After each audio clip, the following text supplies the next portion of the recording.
How it do, how it be, how it is, everybody. Welcome in and welcome back. It is Tuesday, and that means we are wrapping up on our season of Terraform. I'm very excited. This will be the finale. Just kind of getting some things out of the way, wrapping up a few loose ends, as it were. The party is currently in the Amirda, within the circle of the Silver Bastion, just north of Middle Mist. Where they have an interesting ally known as Eviosa, a Jinn air elemental primordial being, a greater being, who the party is allied with. This individual is brutal, though, and known for of the least of their atrocities, cannibalism. But a ruthless being who wants nothing more than to escape this land and go to the Feywild. Not able to do so, seeing as the Pantheon shut all the doors. When they shut the door to hell, they shut the doors to everywhere else, much to Eviosa's chagrin. I'm Sir Feffers. Thank you so much for being here. A whole lot is going on right now. We're, as you know, we're wrapping up the season, but that does not mean the content stops. No. We have 2 summer series coming down the line. Here on the Tuesday segment, it'll be The Fall of White Tower is the working title. And that is going to be DM'd by our very own Ben Brainard. And of course on Thursday, sorry, George is doing weird stuff with his cheese sticks. And of course on Thursdays we have our prestigious Critfail Jake, who will be running The Eves of Morrowind, a fantastic adventure. Morrowind? Did I say it wrong? I might have said it wrong. Morrowind is Skyrim. Mirkwood is Lord of the Rings. I should really write these things down. Did we change systems? What happened here? Yeah, shit. Interesting. The Eves of Mirkwood. And that will be on Thursdays. I'm very excited for that. I get to play in both of them whilst also kind of giving the DM reins over to someone else, so I can have a break for a bit and scheme up new things and kind of review everything and reorganize and get back into it. So don't worry, we will be picking back up with this amazing cast and crew come the fall. If you want to get caught up on these episodes, of the 3 weekly streamed campaigns that we have going on, you can head over to the YouTube Jake and Feffers, and you can also see the fantastic summer series shows that we had last summer. That's it for the YouTube. If you would like to join the Discord, it's a fantastic community that is chaotic as it is wholesome. Couple of other things to cover. I will be going to Gen Con, and I will also be going to Heinefall. Taylor will have more on that regard as far as Heinefall goes. Gen Con is, of course, Gen Con. Feel free to come up and say hi to me. Also, we're doing a giveaway. We're gonna be doing this big ass giveaway. I realized today that I'm only 200 followers away from hitting 111k on TikTok, and I wanted to give back to those who have been making the effort to help me over these almost 5 years of streaming. So I'm going to be pulling from the list of people who are subscribed here on this channel when we hit that benchmark, and I will be giving away either a really nice set of dice or a really nice alt cover book, D&D book, both within the $70 to $80 range. That's it for me, I think. Let me toss it over to GoodGriefGeorge. Yay! Hi everybody, I'm GoodGriefGeorge. You can follow me on Instagram and on Twitch as GoodGriefGeorge and all the other things. I don't know, it's whatever. I play Pod. I'm the gender fluid changeling, soul knife rogue grave cleric. Boom, nailed all of it. He's in satyr form right now, so there's that. I think we're gonna be doing some crazy stuff today, so I don't want to take too much time. I do a lot of I'm a GM for Avatar Legends. So if you guys saw me at MomoCon this past weekend, that's what I did. I'll also be at ColossalCon this weekend. I'll just be running some games there because I think the game is cool. And if you guys want to play in the future, just message me on Instagram and we can get some stuff up because I want to run more games. So that's what I do. I'm also going to Heinefall because I'm a pretty cool cat. So why don't we talk about Heinefall, Taylor? Hi, Hi everyone, I'm Taylor Ann Tracy. You can find me absolutely everywhere as Taylor Ann Tracy. I am the writer and GM for Heinefall. It is an immersive LARP experience. That means that you get to go to a Renaissance fair, it's Sherwood Forest Fair, and you get to dress up as your character and play through stories and quests in person, in real time for 5 days. You wake up, eat, play, sleep, everything as your character. It's super fun. It's a great group. And then in the meantime, when we're not role-playing in real life, we have a text roleplay server where you can continue to play your character and get to connect with people and continue acting out all of those fun things. Check it out. It's heinefall.com. It's super fun. I play Eshna. She is a Circle of the Stars druid. There's so much about her. She's real cool. She's a star that has fallen from the sky, is trying to get back up to it. Her husband has been captured, so she believes. And to make the drama even better, her husband is also Levy's father. Yet that fact has not been shown to Levy. Not that she knows he's his father. She just doesn't know that he's my husband. So we will see how that goes. Why don't we pass it over to Levy?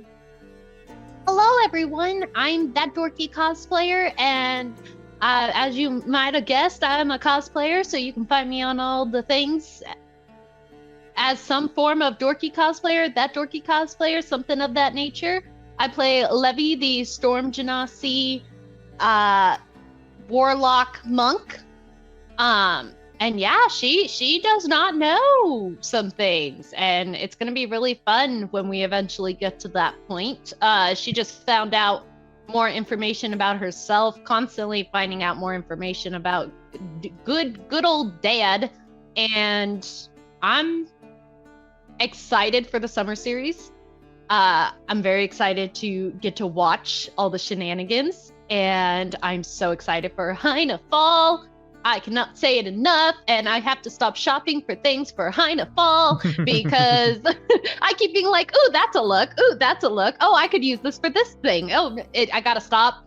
But I'm gonna look awesome, so it'll be worth it. And everybody should come and hang out with us. Jake?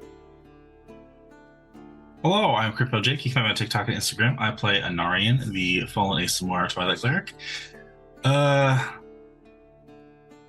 He had some really weird bad dreams last time, and wrestling with the idea of having to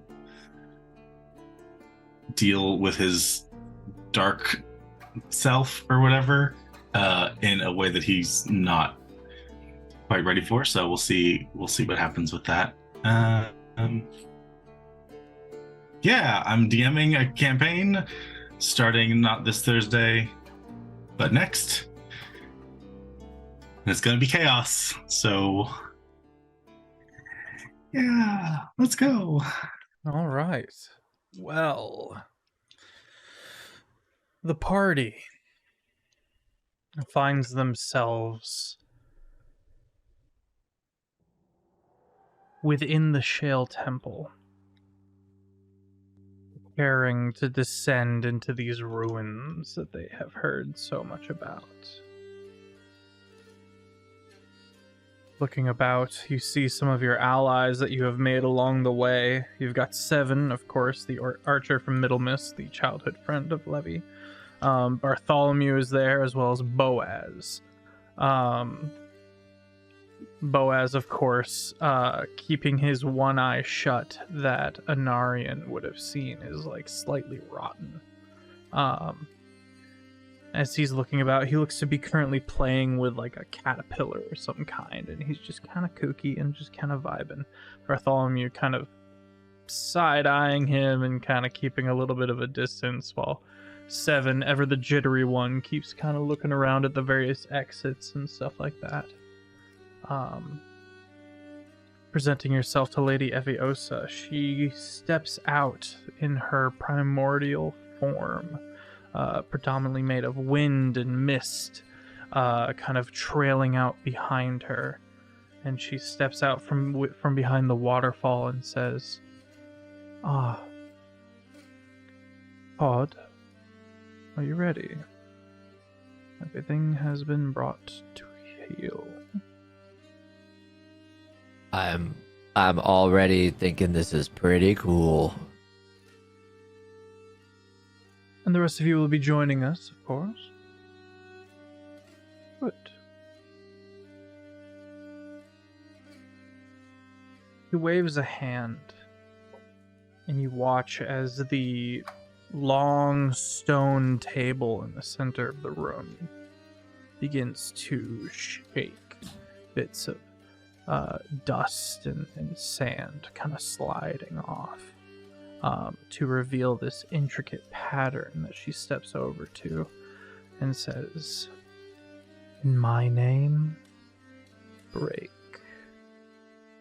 And it does so. It seems to shatter apart, falling inward on itself. And you don't hear the pieces hit the floor, you hear them fall farther, revealing a hole in the ground, essentially. This slanting tunnel going deep underground. And you watch as Boaz pats himself and then pulls out a jar, and he uncorks the jar, ding, ding, ding, ding, and all these fireflies buzz into the area and start filling the place up. And she goes, "We descend," and begins gracefully walking down, but not before hooking an arm around Eshna and having having her walk along with her at the front. From behind, Levy is like messing with the like mist and stuff to see if Eviosa feels it or anything, like trying to very discreetly like walk through it and stuff, being like, "Is this a part of you, or Like is this stepping just on the train that's kind of left behind?" Yeah. You make soft of ripples, and the mist kind of she curls away and around, and you don't believe she notices. Okay, that's cool. Go ahead. Esther, do you have any way of determining if I'm in a shape-changed form or not? No, I don't believe so. Oh, okay, good. All right, it's good. And maybe not her either. Then I don't know. Maybe not. yep. Okay, I'm just gonna believe that and hope this whole thing works. Would I know if she has anything like that from living with the Jinn?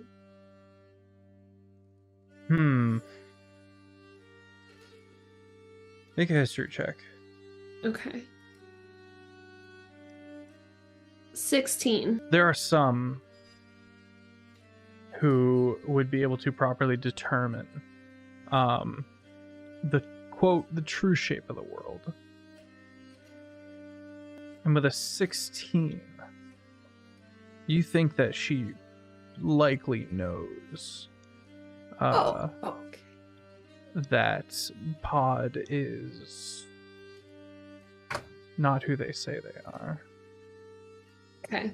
I'll refer back to Pod and just be like, besides, if she did know, then she would already know.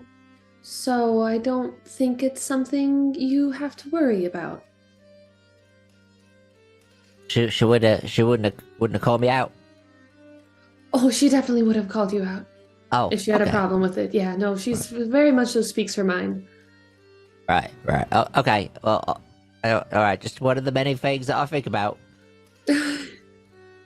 As I will step between the two of you if she has a problem with it. Don't worry. Right. Okay.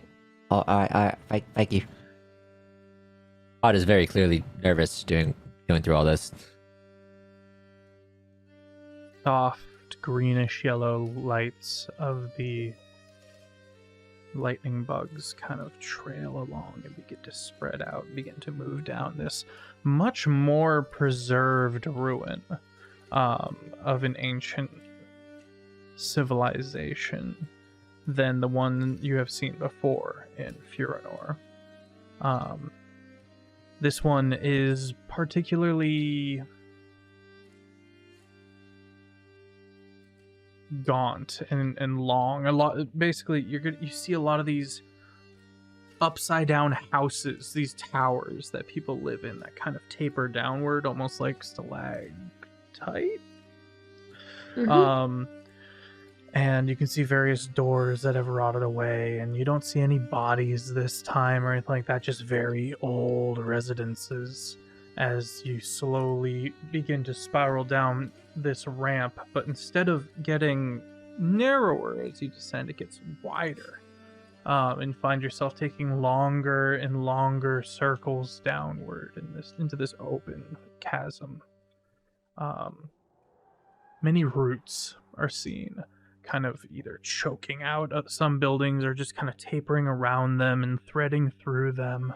You have to step over a few every now and then, where they have cracked through the stone. A slow pace. An unhurried one.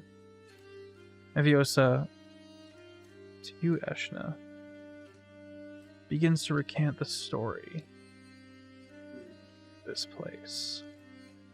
How long ago, when the primordials, when the Jinn had much more to fear from the gods and had to hide away, they had places like this. Secret societies, cults. And you're slightly humbled by the size of this supposed cult as you begin to take in the scope of all that you are seeing. You also note in her story an inconsistency. They have much less power now, the Jinn, than they did. But they did have to hide then, and don't hide so much now. Is it I'm overwhelmed by the size, like there's amount of people in the cult, or how big the room is? How big the cult would have been. Would have been, okay. Was it I'll ask in their head. Was it a specific god that you all had to hide from the first time? Indeed, the Stormfather. His Inquisition caught wind of our people and our ways. Began a purge of a kind, hunted us. But, as is with many mortals, they began to find other things to fixate upon. I remember something about an individual named Hunger. This became the forefront of the Stormfather's efforts. Recurring foe of some kind, I think.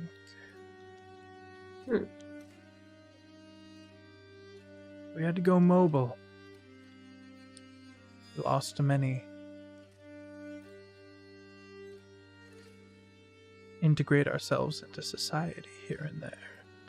Hiding in plain sight, smaller scale of following.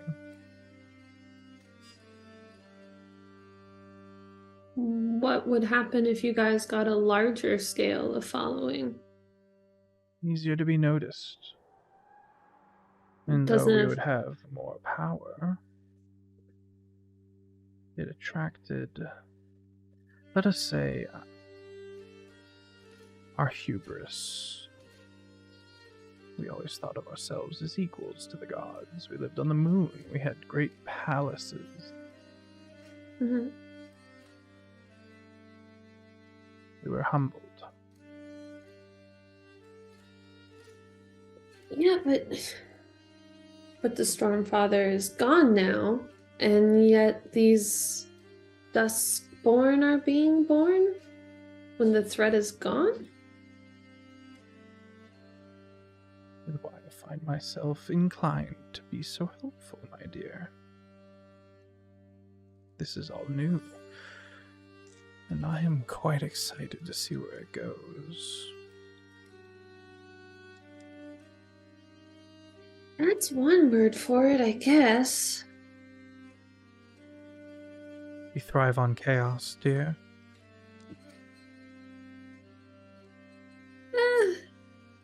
Chaos causes a lot of problems. It's exciting, for sure, but as the one who's cleaned up after many a Mere Sky's storms, it's not always helpful. Which is why we need people like you, dear. People who have more forethought. Doesn't take too much forethought to think of others other than yourself. I say under my breath. She pretends not to notice. This But conversation continues walking obviously forward. had at many parties before. Slowly, you get to the bottom, and you watch as the various, some of the lightning bugs kind of go into these spaces, and the refracting crystals that have been inlaid into this ruin begin to light up, and slowly this place begins glowing a deep golden green. The satyrs, Leanne, Leon, Lion, Locke, and Line, begin popping up here and there. You hear them calling out to each other, echoing around. You are brought to a opening, a similar dais of these stone discs that you saw in Hraiden's Rest, as well as various opening chasms and open causeways. You think you might be under a hollowed out mountain of a kind.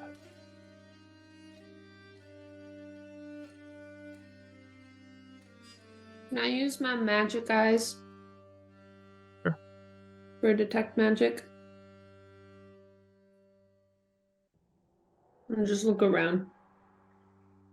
Looking about, the place is pretty cleaned up. But you do sense a inlaid, heavy investiture through the land. A deep magic, an old ley line, like an undercurrent. Gives you goosebumps. Being this close to the Fey realm, but so locked away from it. Eviosa leaves your arm, glides over to Pod. My dear. As Boaz begins ushering some of the rest of the party off to one side to clear out this large stone area. My dear, I am going to teach you something of non-linearity. I'm going to do my best to do so. The experience will be volatile, though. In order to optimize your experience, and this is something she says quietly,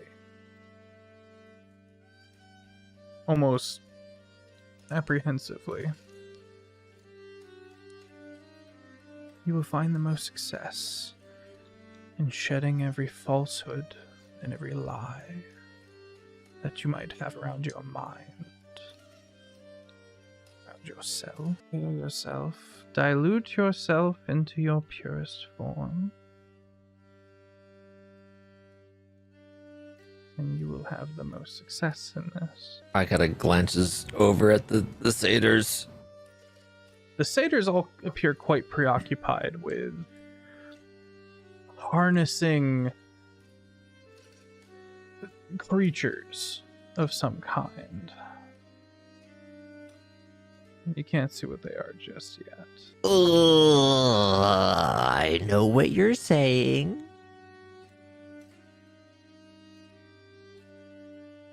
You promise that you'll protect me if they do anything? No, but I don't think they would. Pod will look over to Anarian just with the questioning eyes. We have a link. Mm-hmm. Are you all right? Are you sure you want to go through with this? Well, I've gone through a lot with this, and I need to understand it.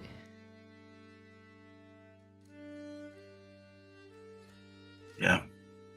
You're right.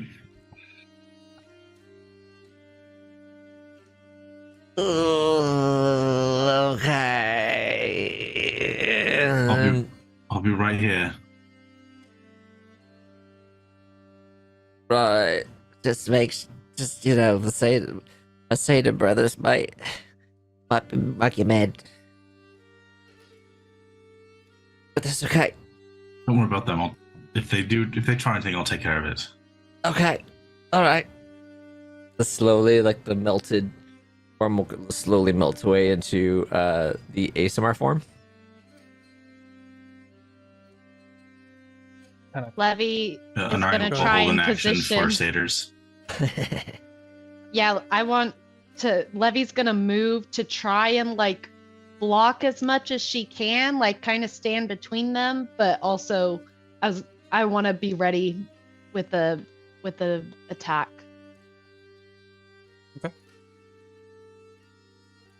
He cups her air elemental hands to Pod's cheeks. I knew you were Fayin the second I met you. Gives you a little kiss on the forehead. Oh.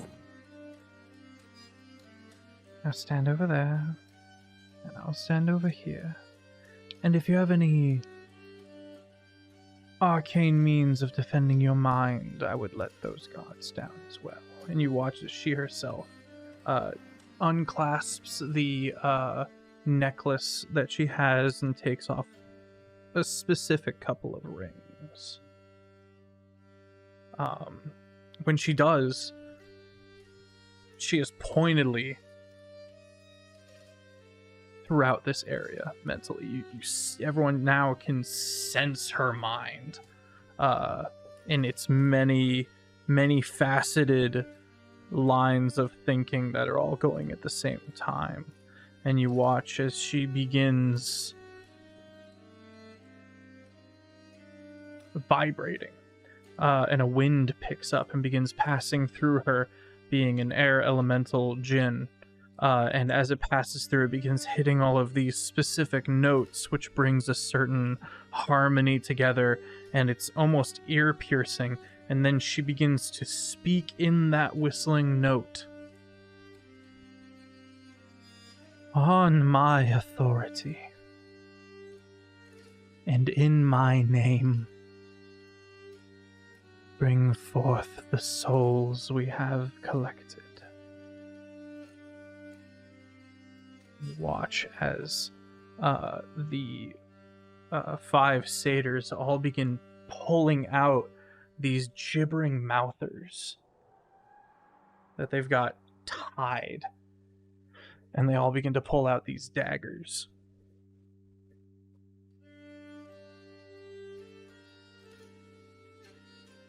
Oh, what's happening? What's happening? What's happening? Not gonna do anything to me, are they?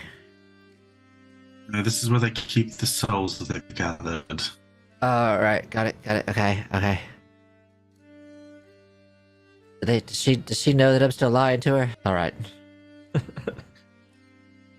But ASMR form is not changeling form, I'm just saying. I know that. Yeah. And she also called you a fae. Yeah. Awesome. Would you like a hint? Sure. the more honest you are in this moment, the easier this will be for you. Good. The question is honesty a perspective? Maybe honest is the wrong term to use.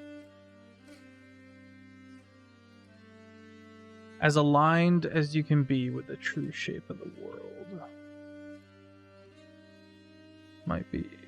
That's actually more convoluted. But up to you.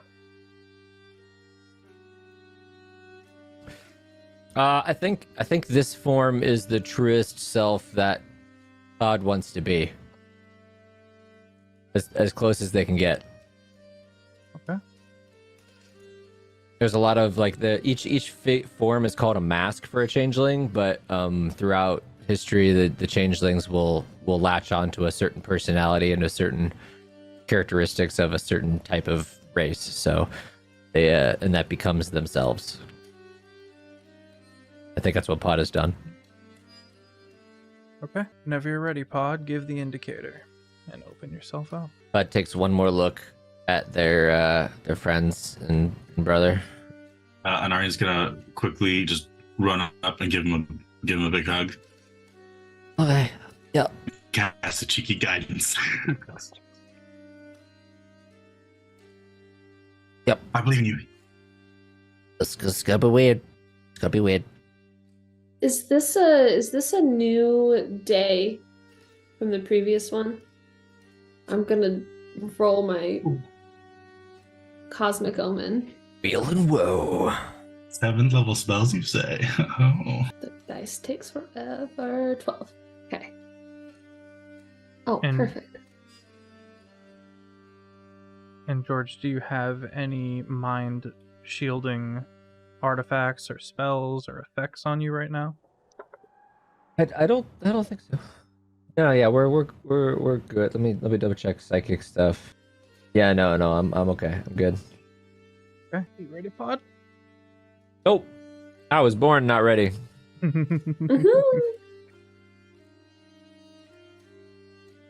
Give the indication and we'll begin. Other than the hug, is there anything else? I don't think I can do anything else. Wait. I'm gonna be ready with the wheel for any time I need to add to their roll. I will do one more thing. I'm going to cast Circle of Power. Ooh. So 30-foot radius until the spell ends. Oh, it's a sphere centered on me. Friendly creatures in the area have advantage on saving throws against spells and other magical effects. Nice. What's the radius on that?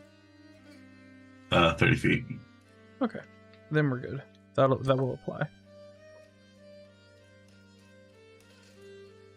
Cool. And if you save on something that would make you take half damage, you take no damage instead. Neat. Nice.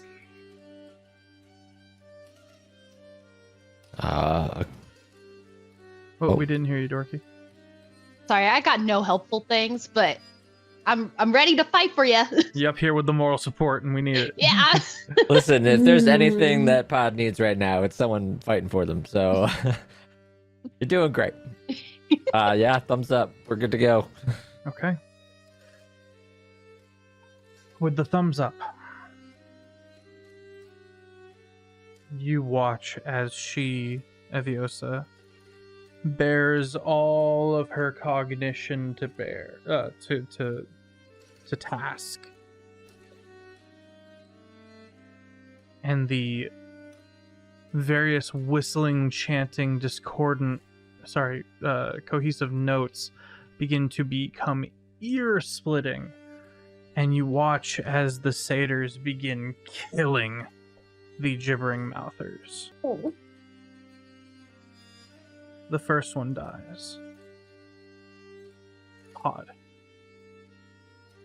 Kick back like a horse has reached back and kicked backwards behind you as you witness thousands of souls all at once torn from their prison of the gibbering mouther into the ether, and instead of the usual shattering and breaking of the pain, this resonance from the air genasi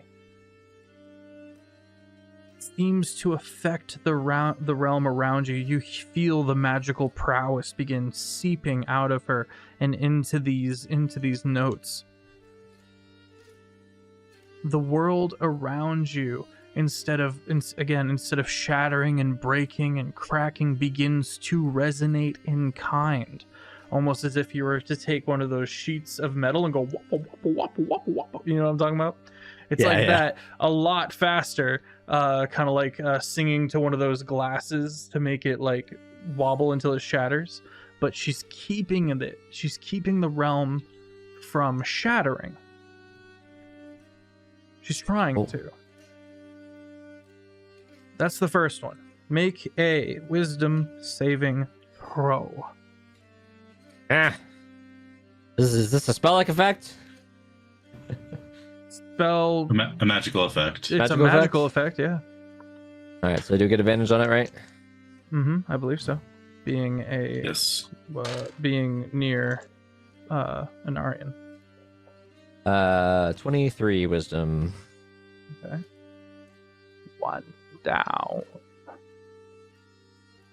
You feel yourself anchored to your physical form, but being caught up in the cacophony as the spirits aren't yet leaving the pain. They're getting caught up in this frequency, in getting caught in this vibrating of reality,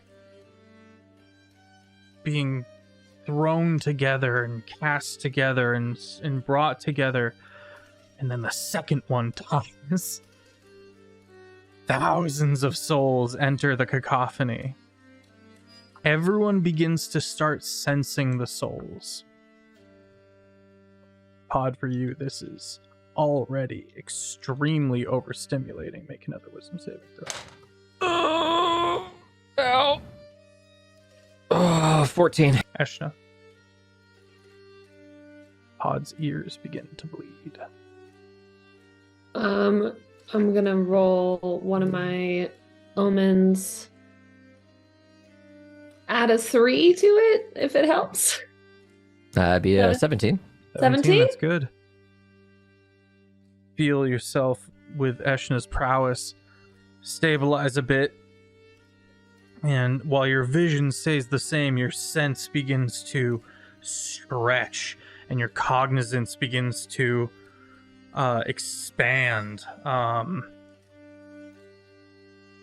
As you sense all of these souls, the third one dies.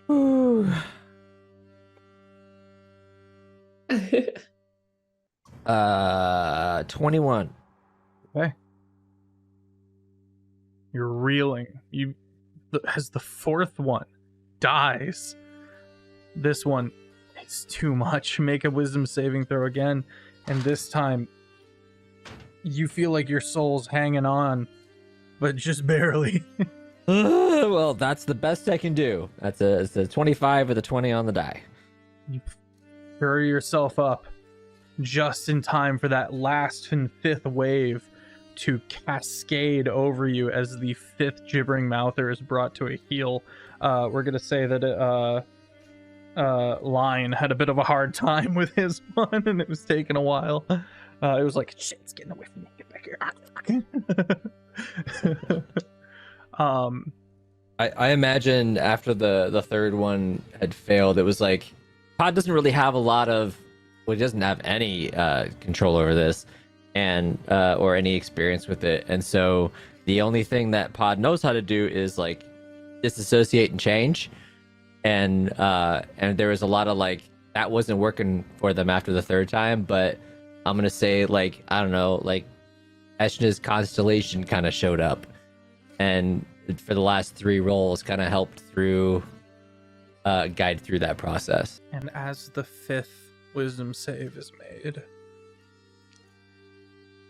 all of the notes from Eviosa invert. All of the low notes going up to the high register, all of the high notes going down to the low register, inverting this complicated chord that she is whistling. In the very center of the room, a single crack. As the souls begin tearing their way out of pain, out of the physical dimension where they belong, and begin joining the astral current, and that crack comes down right before Eviosa, and you watch as she moves it, and it cracks and it streaks towards you and displays before you this huge crack in reality that she is trying with everything in her to keep under her control. What's your saving throw? The 5th one? Mm-hmm. That was the 25. That was the 25. Mm-hmm.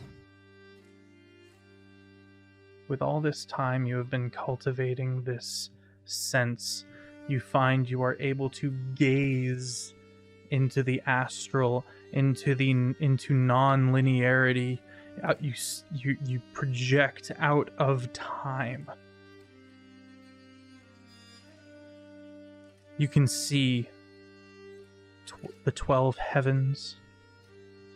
You perceive celestials you don't even know about, that aren't even native to this plane, far off, traveling amongst the void, battling each other. I see a pirate ship. Tune in on Saturday for the finale of Void Scourge. And now Void Scourge is going to see a giant pod face as they go through the galaxy. But like, we're going to weave through that mustache.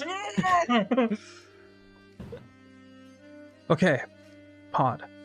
What's going through your head? You manage to keep your cognizance and your spirit anchored to yourself as your mind expands. I think Pod's first thought is, oh, so this is death, huh? Interesting. And I don't know how much time, or Pod doesn't know how much time they have.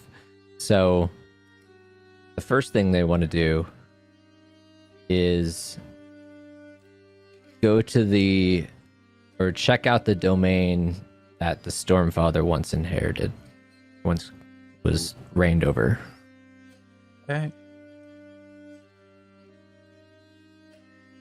You turn your mind in that right up against the glass, if you will. You look down upon the pane. And you see Cairn. And you see this sun-baked land. And all of its wrongness. What you have always been taught would be a wrongness. But you see now that the Stormfather long ago made that land ever raining, ever clouded. And now that he's not there,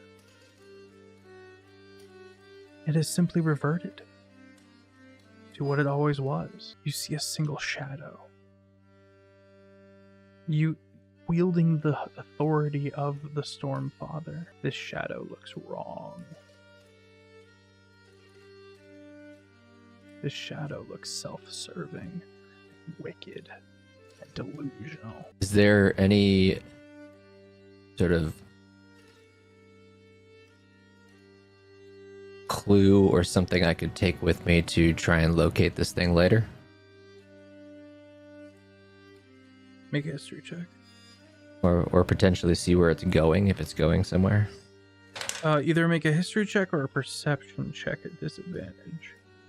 I'll make perception at disadvantage, so my history is Garbo.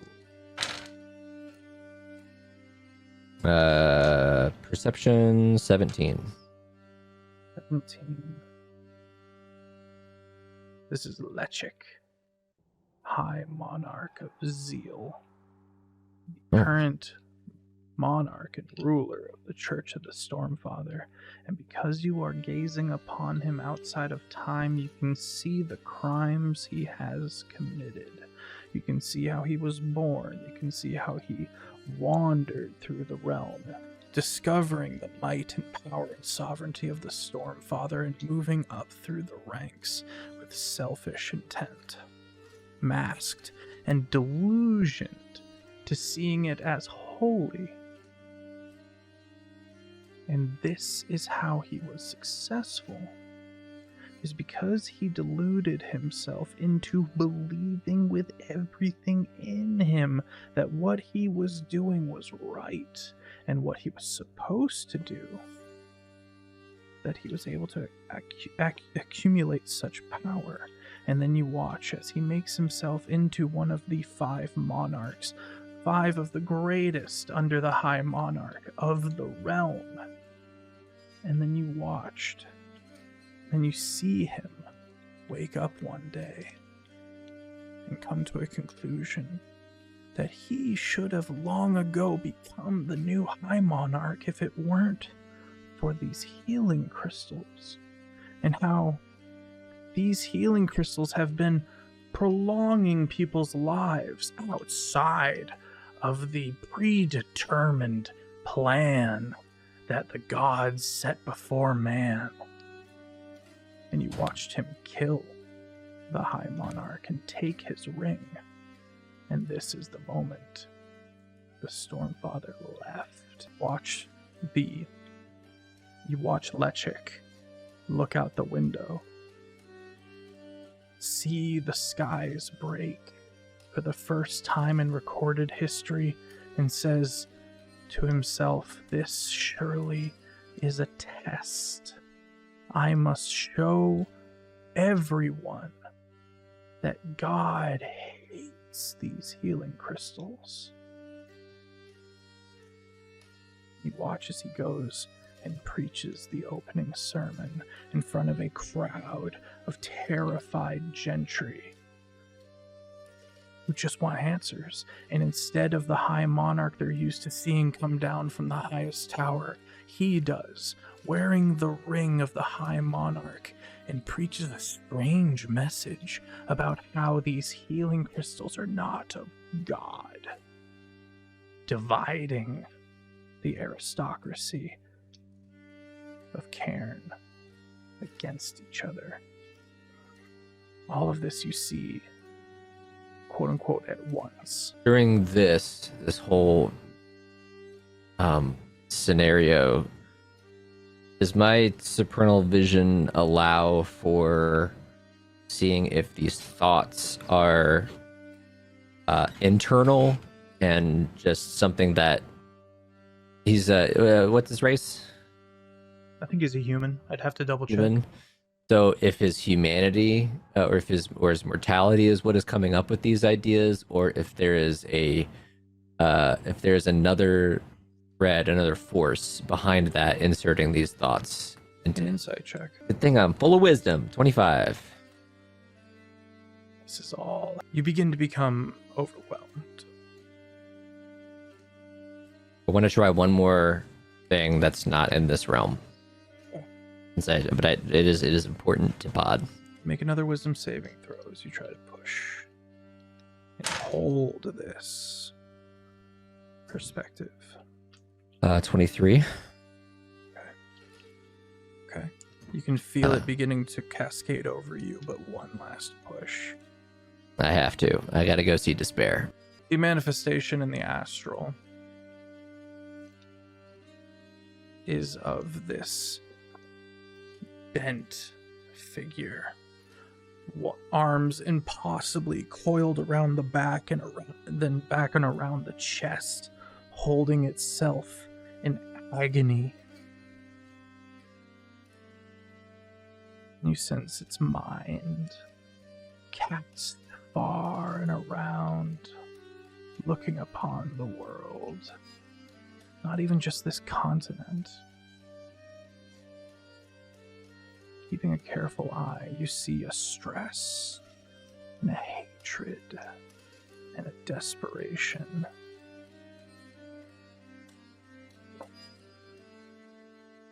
But as you bear your mind towards it, it notices you. Oh, this is painful. Oh, this is painful. Hello? That's despair, right?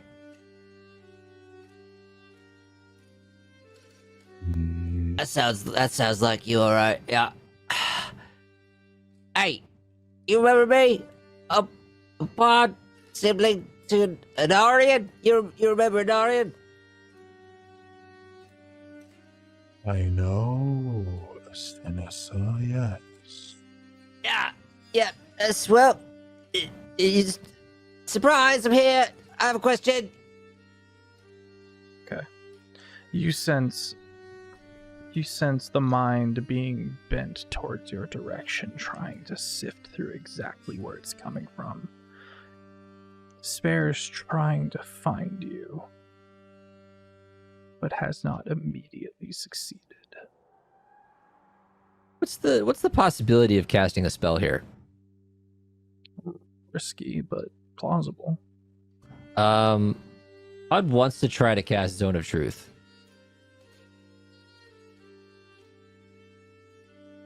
Maybe like just through the words of asking the question, just wants it like they so much want an honest answer from it. They want to try and like do as much as they can to get the honest answer out. And knowing God, sometimes they won't always give them the right answer, so they want like a guarantee. Knowing God's such a paltry spell might not be enough to ensure such a definitive answer, unfortunately, but you're welcome to try. Yeah, I think Pod is aware of that, but also like they will try as much as they can in the state that they're in to try and do that. Okay. So if it's allowed, then Despair needs a charisma saving throw of 18. He succeeds. Yeah. Okay, cast it anyway. Okay. But the question is, what? Just tell me honestly, what do you want with an Aryan? Is for everything to go back to the way it was. Before we began our meddlesome ways. This pain is raw. It does not have enough. I missed that last part. I'm sorry. It does You're not peeking out a have little bit. enough of me in it. Oh. That's part of the course for most gods. Yep. Do you plan on hurting him? Senessa. Yeah. I plan for him to hurt himself. I plan for him to serve. You would not understand. Well, I understand pain. And I understand. Do you? And you watch as Despair releases a plague. Oh no. You know not of pain. Alright, point taken. Point taken. You can take it back now. Interesting. I could. Where are you? Why don't you save the lives of all these people? And tell me where a Sinsa is. Uh-oh. And with that, we'll be right back while George contemplates that answer. All right, we'll go to break. And we're back. Pod. Mm-hmm. plague has been unleashed upon the realm. You sense a wave of undeath inflicted upon the pain by despair, and a bit of an ultimatum to see what you do in accordance for answers. You can sense despair still looking for you. Mm-hmm. Pod is definitely taken aback by this. And for a moment, there is that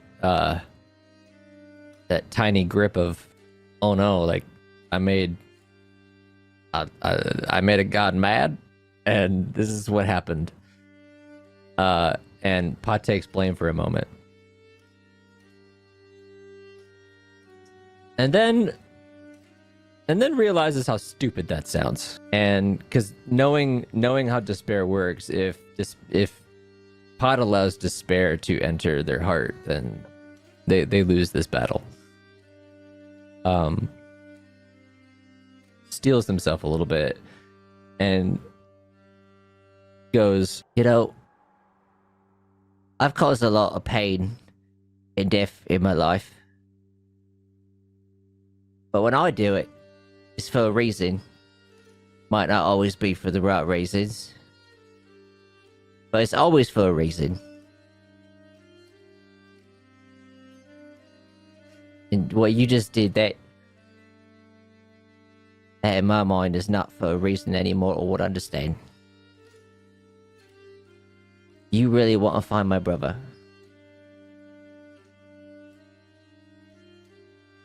If you don't, it might cause you some pain. I don't wish any of these innocent people to be hurt, but if their deaths and my brother's safety is gonna hurt you,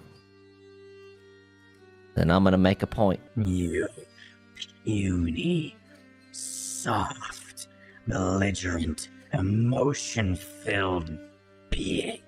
You tiny little mortal. Will rip open the gates of hell. You see the kickback of despair's quote-unquote heaven. You watch as it's drained. It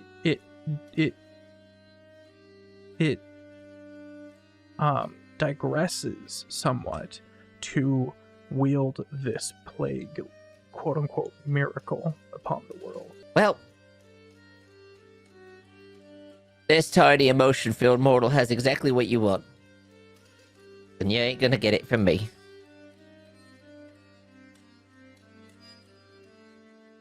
Begin to lose control. Oh yeah. If you continue to stay, you will be at great risk. What do you do? Can I see where this plague is?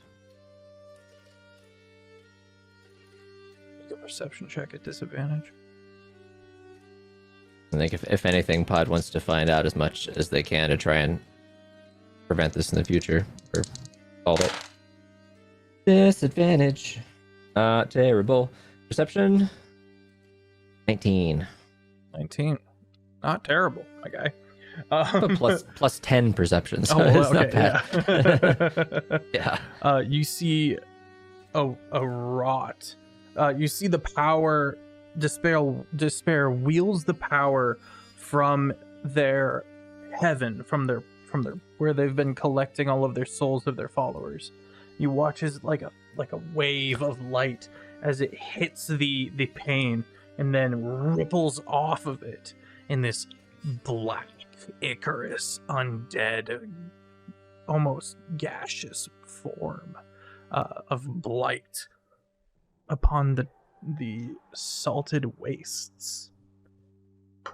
And that itches at you for a second. There's some absolutely impertinent meaning of urgency that tickles at the back of your brain, but you're so wrapped up in this that it doesn't immediately come to you. I would say with that last glimpse, you either need to recede now back into your mortal coil or lose yourself. I will recede. Okay. Well, Pod, George, congratulations. Once per long rest, you may now attempt to concentrate on 2 spells at once. Huh! 2 different concentration spells as you break your mind in half to focus on one and the other. Wild. All right. You I won't abuse that in any way. whip back into your own noggin and collapse. Your knees just buckling under you. As you watch as the rest of the party watches as this crack begins to heal and mend with Evios's care and skill in this craft that is non-linearity, and begins to soothe it. And you watch as she, almost like a shepherd, steps forward and like ushers it away, and where she gestures it begins to heal up as she sings this note of urgency and healing as the resonance begins to die down and everything closes up. Since this is like a forceful unconsciousness, Pod is reverted back into changeling form. So you see, I'm conscious. You're conscious. You just went weak at the knees.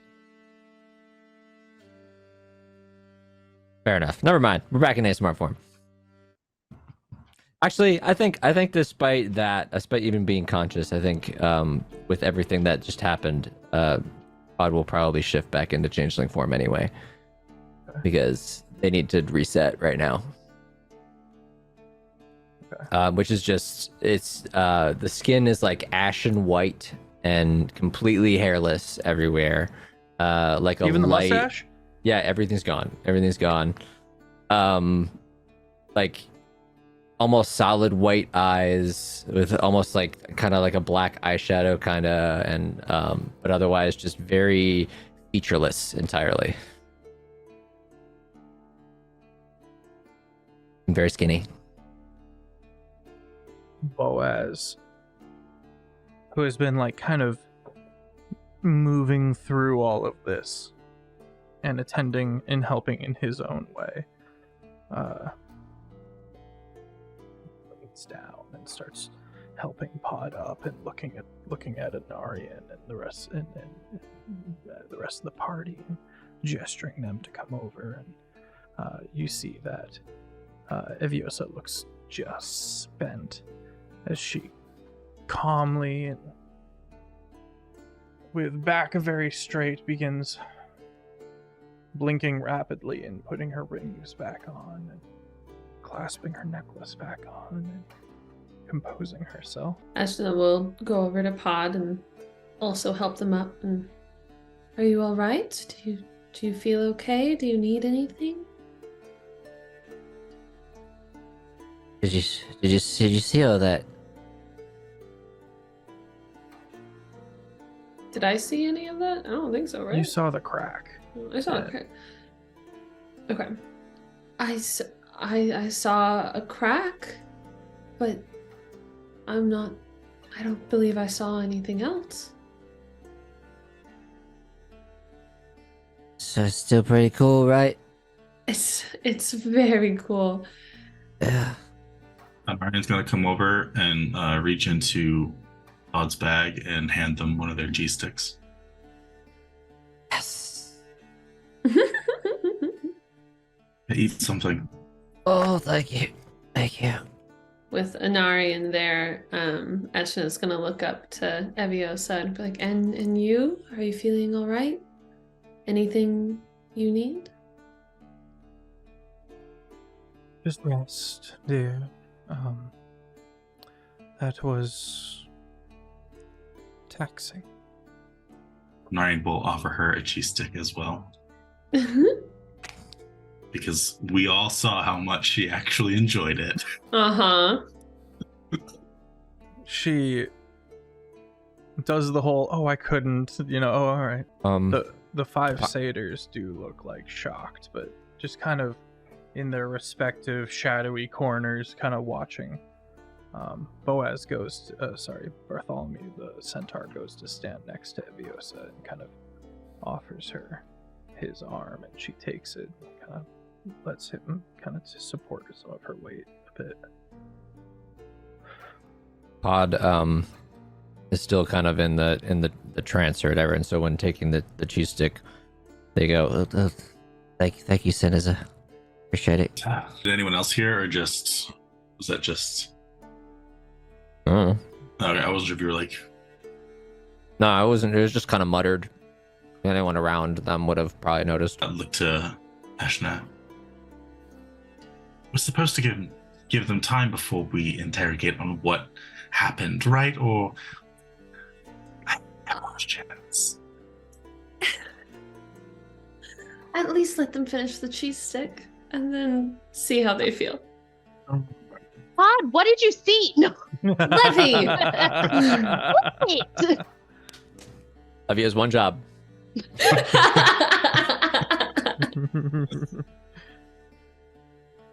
All thinking it. Well, you're not wrong. Let's make sure they are comfortable first. I'm sure there is somewhere other than this lovely stone ruin we can converse over. Well, if you're willing to make the trek back up, then I can definitely bring refreshment. Oh, do you think you're ready to do a bit of walking? I could go for some good soup. Into Slurpee slime form. I'm gonna wild shape into a small horse for Pod to get on. Oh, Well, Pod is currently a pile of slime right now, so So I get out a bucket. Levy moved to like that's right. support Pod, and then Pod becomes slime, and she goes, So what is that? Is it like liquid, or is it like a gelatinous form? So like or a like fur. it's much more like an ooze.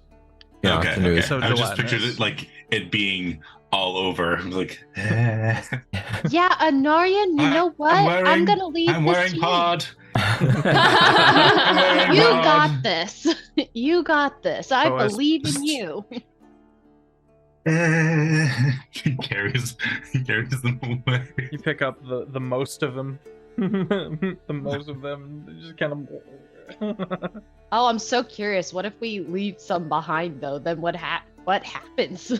I think feel- it all I feel kind like of it'll pull up- morphs together like a big, Yeah. like a big goop. Pod doesn't come back like without a pinky toe. Alright, we got regenerate now. It's fine. Yeah. Unless anyone objects, let us say that we find ourselves back up in the Shale Temple. Some soup has been brought, and more of a broth, but various refreshments, a mint limeade, and a couple of other things. The satyrs did not come with; they stayed behind to do some work. Party finds themselves calmly recuperating a bit. Sitting at the mended Sorry, stone for what? table. Yeah, party finds some what? Recuperating? Oh, Recuperating. okay. Just like, do I pretend that I heard and just continue? And now, what do you say?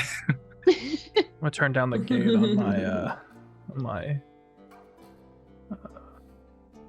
noise removal strength a little bit. There we go. That should help. Is Eviosa with us? No. No, okay.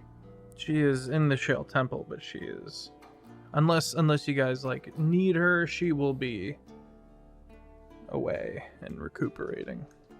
No, that's 7 is kind of like, so how'd it go down there? well, we still have Pod. They're still with us, so that's good. Good. I think. Are we sure? Leans over to Eshna. Are we fully sure we have Pod? They haven't really said much. What if their mind is like somebody else is in there now?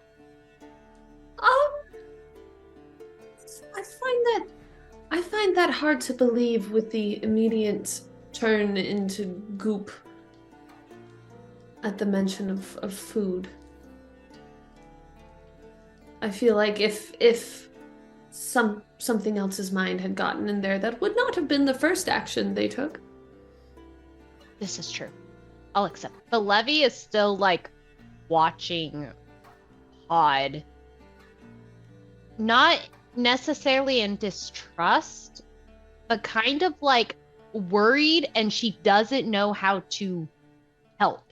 She can't help this situation because she also doesn't know what happened fully. So she's just kind of like, I want to know, so I know what to do now. Fidgety. Very fidgety. She's not sitting, she's kind of just pacing around. Yeah. Welcome to my entire first season as Crichton Levy. Welcome to my entire first season. I don't know what to do. 7 steals your spoon, Levy. And unless your passive perception beats an 18, you don't notice. My spoon? Yeah, because you're all like eating soup and eating food. He's trying to lighten the moment and like steals your spoon. Yeah, she's like pacing, and she comes back to her and she goes, I had a spoon, didn't I? Did I not grab one? Did I not get one? I could have swore I had one. Nari with a passive perception of 20 absolutely saw him take the spoon. That says nothing. She's going to slowly look very evenly at each person to see if there's any reaction to... When her eyes get to Eshna just offers her spoon. Nah, you didn't take it. That's not mine. 7 is See don't have 7 to. like out of the corner of her eye, and she goes, ha ha! You! Oh. Give it back! Well, I've used this one. Here. Give me mine back. Thank you. You actually got one over on me. Good job. I'm learning. I don't know if I like that, but good job. I learned from watching you. I'm supposed to be better. You know you were always the bad influence. I'm proud of it. It's great. It's great skills to learn. It comes in handy. Maybe not right now for me, but it does come in handy in other times. It does. Pod, do you want like a drink or a coffee or a blanket or... Okay, thank you. I'm good now. Yep. Oh, you're feeling good now? Not really. Are you feeling well enough to talk about what happened? I suppose so. Oh my gosh, you're killing me. Where to begin? When I was born. Nothing really that exciting happened.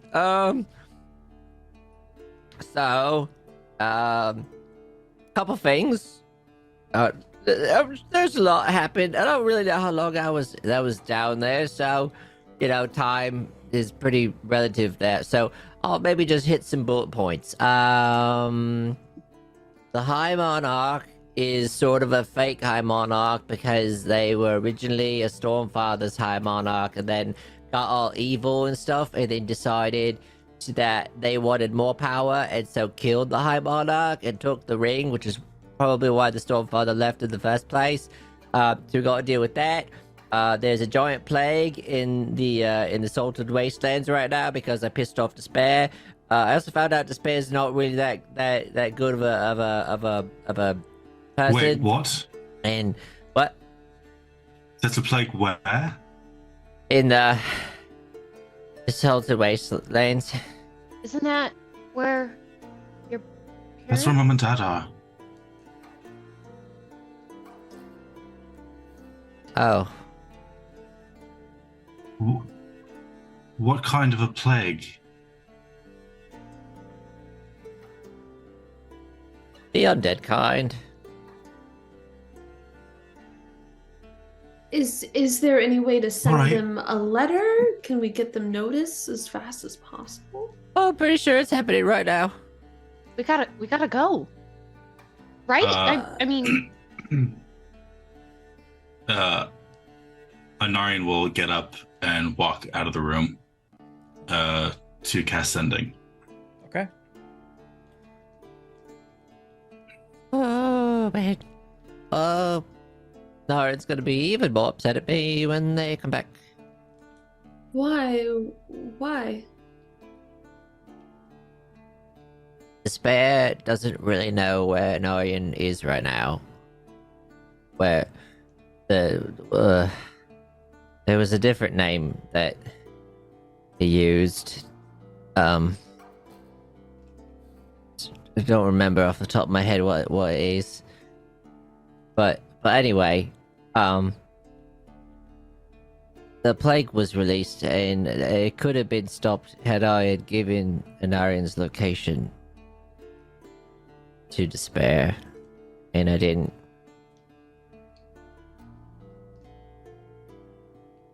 that was a very hard choice.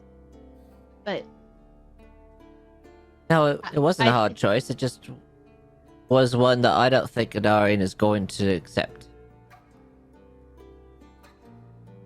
you're protecting Anarian, though. I think he'll understand. And maybe you don't really know him as much as you think you do. Maybe. What would you have done, Ishna? I feel as if something as awful as Despair, who can release an entire plague on an area, can't find your brother, that is a good thing. And I believe it was worth keeping it that way. If they are strong enough to start a plague, what's saying that they wouldn't have gotten the information and started it anyway? That's true. That's very fair. We can help the people there a lot more without Despair knowing where we are than we can the other way around. I just don't think Anarian's gonna see it that way. We won't know until he knows. He doesn't have to know that bit of information. Would you like to keep that from him? Very much so. I feel knowing the information wouldn't change the outcome. No, it wouldn't, but it would help to make Anarian not be mad at me. Right. Yeah. I think regardless of if we don't tell him, it's upsetting, yes, but if we do tell him, it can be even more upsetting. But if he finds out without us telling him, how do you think he would feel about that? He just won't find out. That's all. Secrets often get found out. Odd. Oh well, I'm pretty good at keeping them. But is Despair. Who would you rather have tell your brother if given the chance? You or Despair? I would rather nobody does, and if Despair never finds him, then when we won't worry about this, so we don't have to talk about this anymore. Everything, yeah, case closed. Everything's tied up all nice and pretty well. We don't have to worry about it. I'm gonna go make sure my brother's okay. I don't begin to scoot, get out. Pod, you step out of the room, exiting the Shale Temple to find Anarian preparing the sending spell. Anarian.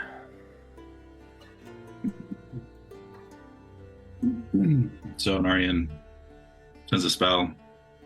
Mom, you and Dad need to leave the Soul Flats immediately. There's an undead plague from Despair. Please respond and let me know you're safe. Hi, a different voice entirely. Just wanted to make sure that it's okay that I let this through real quick. Let me just pass this on by Eviosa. Yep, I got the permission. Sorry. Have a good one. I swear to Amora. And the sending takes off. Well, I'm glad you're swearing to Amora. Not the other one. What a miss. Oh, no, the other one. Oh, what? No, you don't have to worry about that. Good. And in a bone... Long time. She never takes this long. In a bone-chilling silence that follows, either they didn't get it, or they're busy. Right, Dad. I guess again, same message. Okay. But with Dad instead of Mom. Okay. You get a response from Dad.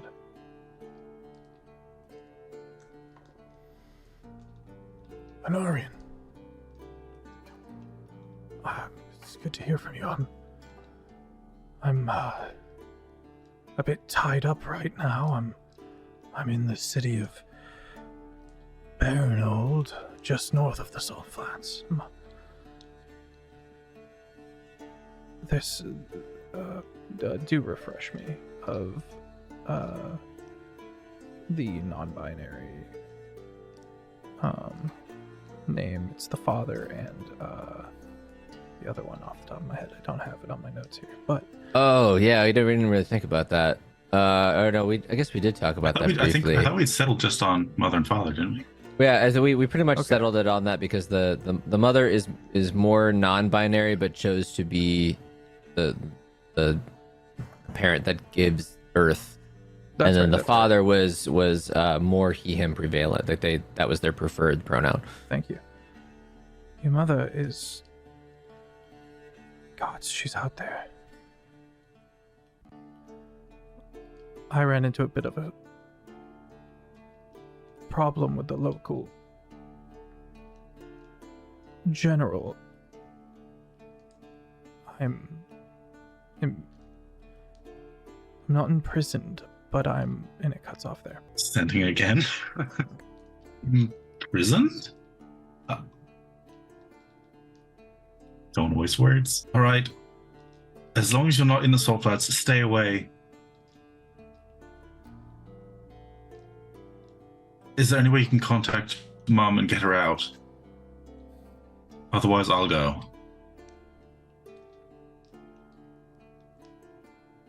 I've been held within these quarters for some time. The Church of Death did not like us snooping around in their secret rituals. Your mother was able to avoid capture, but I have been... And it cuts off at 30.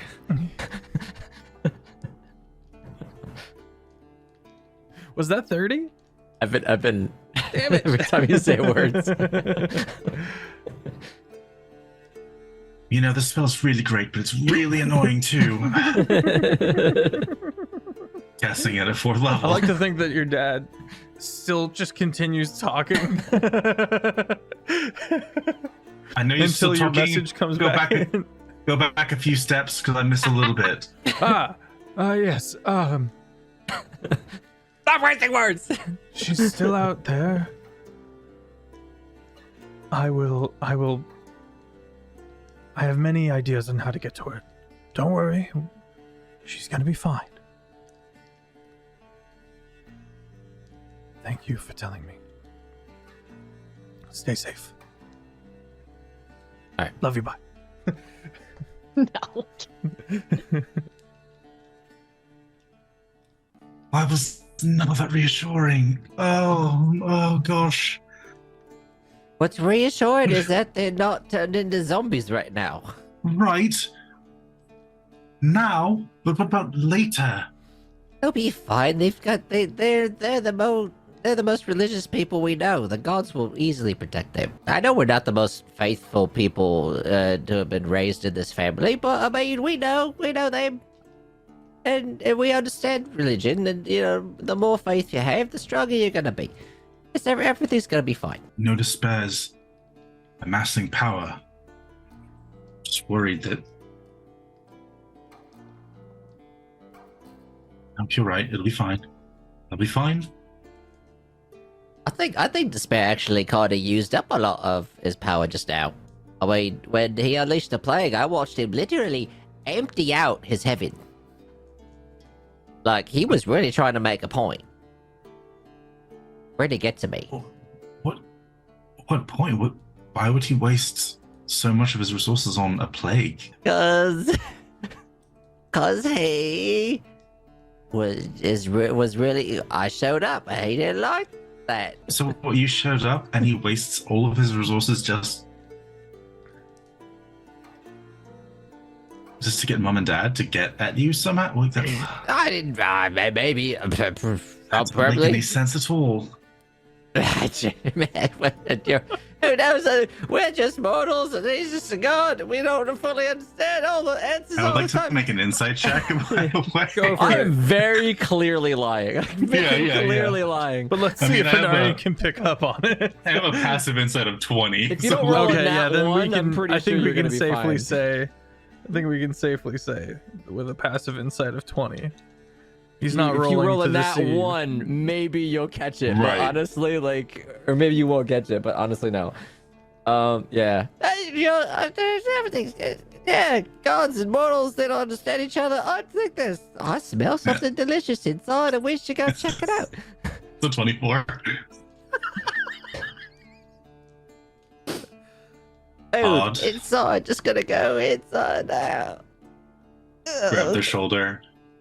Odd, what aren't you telling me? If Pod's face could get any paler, it would.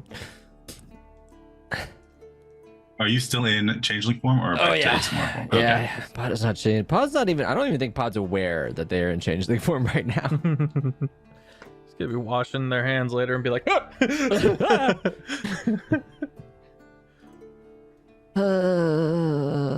Shit. Whatever it is, it can't be worse than a whole plague. Look, just hear me out. Levy's leaning against like the entryway, like, oh no. Oh no. Yeah. Ashna's gonna eat more soup. Seven also eating more soup.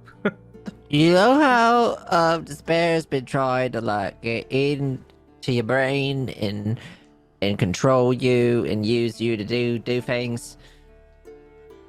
Kind of hard to forget, yes. Yeah.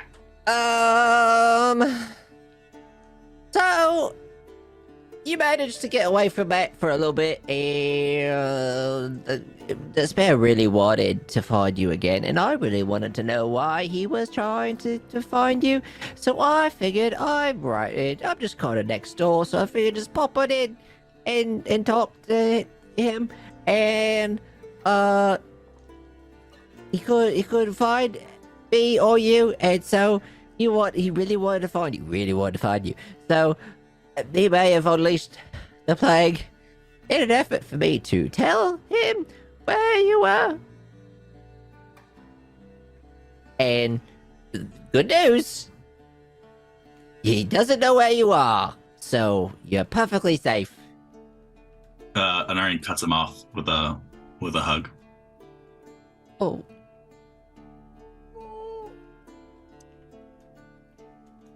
Oh. You've got us time. That boy bought us time at the cost of our parents. You believe they'll be alright? Honestly, after everything I've seen, I really don't know. And do you know what? I can raise people from the dead. We missed it. I can raise people from the dead. Yeah. So obviously, let's try to avoid parents dying, but if they do, I can kind of bring them back. You are getting pretty powerful. There's not a lot of clerics that could do that. Must be nice. It is. Okay. So I did a good thing then. Yeah. Told you.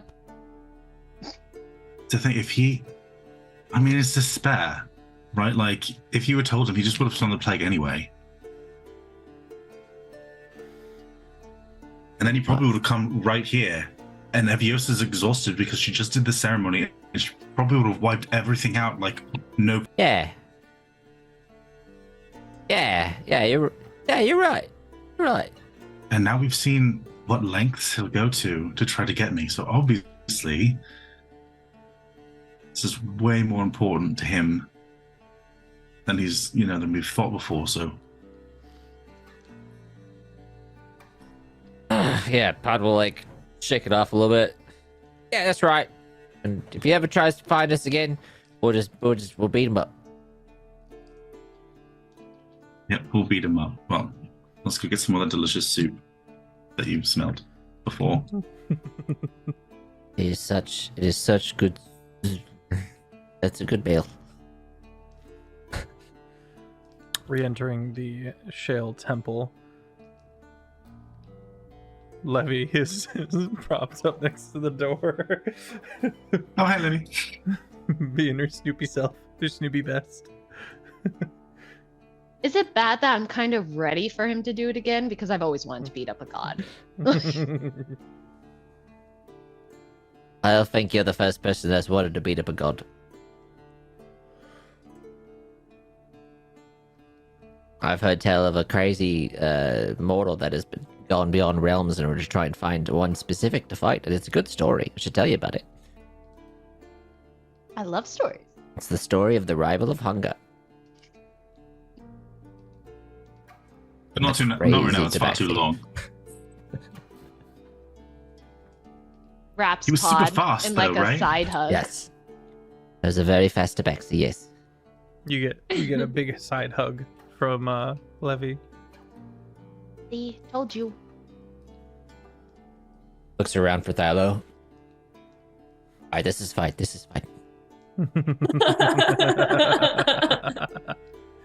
Okay. Who are you? Okay. It's okay. You've had a long day. I have, yes.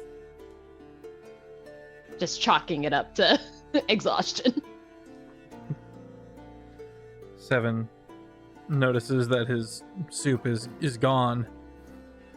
Puts down the spoon and goes, "Right, well, what now?" Well, once we're all ready to go, I think it's time we ask Eviosa to help us on to our next place. If you all feel ready. Oh yeah, there's one more thing. And then Pod will go and hug Eshna. Oh. She'll give them a hug back. You helped Anarian yesterday. And then you helped me today. So thank you for that. We would not be here without you. Thank you, Pod. That's very sweet. I'm more than happy. I hope you get back to where you were. But also know that it's really nice having you here. And you're just as powerful here as you were wherever you came from.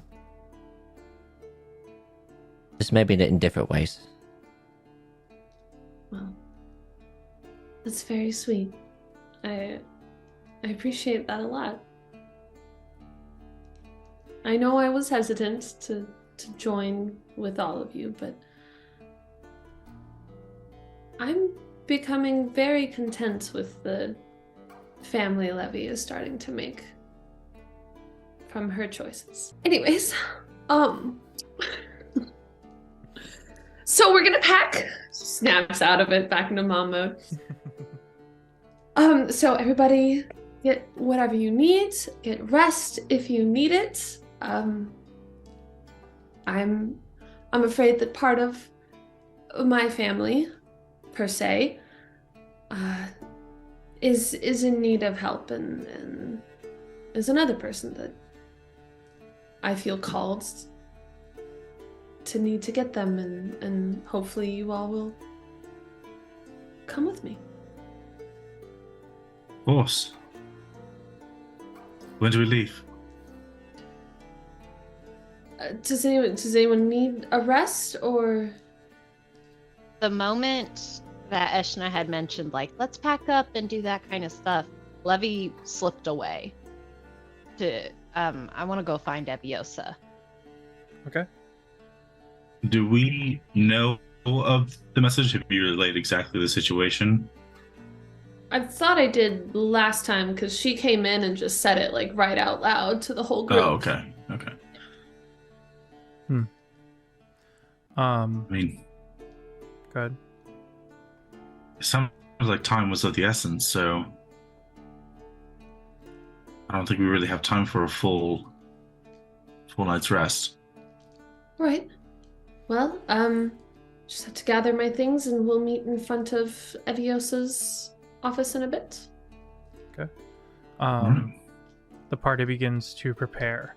Levy, you kind of skirt around the waterfall and have to get a little wet to get into this back room where you know that Eviosa resides. And you find a very windy but empty room. Oh, okay. Evie, can we turn off the windstorm? Please. You feel it all coalesce as she forms into a bipedal figure. Her curly hair is like all like up and frizzled, and she's got like a bit of her natural skin showing in certain spots from the water, and she's just like, really? Like a very weary. Yes, dear. Well, are we alone right now? Is it just us? Nothing sentient is in here aside from us. I hate that roundabout answer, but I'll take it.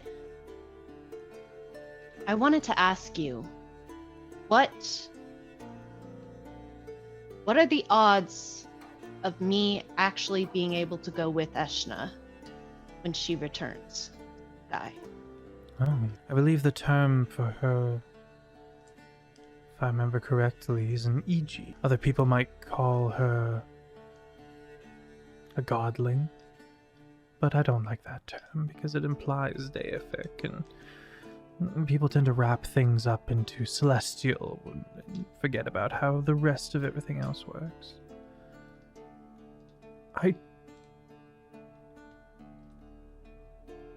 don't know, dear. I've never heard of such an occasion, but if anyone could, I mean, Eshna certainly did with the help of Mere Sky. So who's to say that? Mere Sky, my dad? No, Evie, you got your gin mix. That's not, no. I could be wrong. I wasn't there. Cause her husband is the one she ended up marrying the one who pulled her into the sky. And which one was that? Not Mir Sky. I apologize. I must have been confused. Yes. Yeah, I no, must she have would have been told me that. confused. She would have told me that. It has been a very taxing day, my dear. You must forgive me. My points. I could see it being possible. But I don't know how. I would hesitate to hold on to a hope. But ambition. We always have ambition. Who all did Eshna interact with in the sky the most? Why don't you ask her? Well, I'm here asking you. Indeed.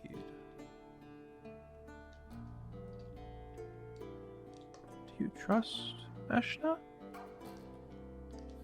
Of course I do, but that's not relevant to my question now. I think it should be. Do you not have an answer? Eshna was known and moved among many circles, going about and beginning to develop her own followers. I admit, at the time, had a very narrow view on mortals who might ascend. And because of my dislike for her, which I now regret, I did not associate very closely with her. So while she certainly was amongst us, I didn't follow closely in her actions or who she interacted with. You know who her husband is? Again, I ask, why do you not ask her these things? Does she refuse to tell you? Because if that was the case, then it is not my place to say. If you do trust her, you should trust what she tells you, dear. So you do know. It sounds like you do not. I would ask do her. That is her story to tell, dear. Well, it sounds like they're gonna need your help here in a minute, so I guess go about your windiness and we can maybe talk later. She's just gonna head out. When you step out, and Bartholomew is standing nearby, and he kind of raises an eyebrow.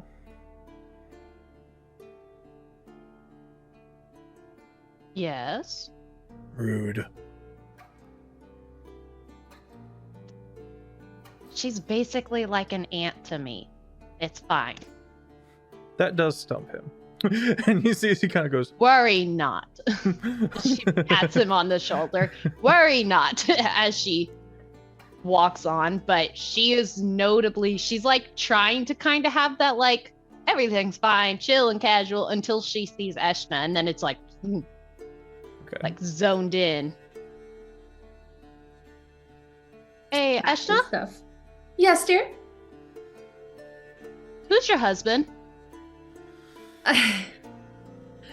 You know, you've asked me this so many times. We're in a fight, and I don't want to talk about it. That's fine, but you can tell me a name. It doesn't matter. Because Eviosa seems to think that it was my father who brought you into the sky. Are you going to tell me that she's lying? I am not going to tell you that she is lying. Mir Sky. Mir Sky had a part of it, for sure. The storm that threatened my entire tribe when I ascended was your father's storm. Where is this coming from? Why the sudden interest in who my husband is? Because it suddenly seems like it might relate to me. Now, if you tell me that's not Mere Sky, I will believe you. I am asking you now. Come, sit down. And I kind of like sit down on the bed where I've been packing my stuff, and I just like pat it next to me for Levy to join me. At first, it really does look like she's not gonna sit. But then she finally does. Like a flop. Your childhood has not been without its challenges. And before, when we did not know that the Jinn were being captured, or any of this was going on, it did not feel entirely important to burden you anymore. But yes, Mere Sky is my husband and has been for hundreds of years. He is the one who ran with me as the wind. He is the one that cried with me as the rain. He is the one who opened an eye in the storm to protect my tribe. At the cost of a wish. And that is how I originally went into the sky. How does my mom come into play in all this? Well, not saying every marriage is perfect. They all have ups and downs. Ours were mostly ups. I hate to say, I don't know the full story of your mother, my dear, and I mean this honestly. I saw them together one time. Just once, in an eye of a storm. I was granting a wish elsewhere for someone who needed to find shelter in the storm. And I saw them. And I pretended not to. I looked away. I didn't fly over eyes. I didn't want to see, I didn't want to know. It's not uncommon. There are Jinn that do that often. That's how Genasis are made. But I had not seen him do it with my own eyes. So I ignored it. Until one day I heard a wish from a little girl. And that little girl was you. And you knew? Even at that time? You look so much like your father. And when I confronted him and told him that my wish was that that night had never happened and wasn't true, that's when I fell.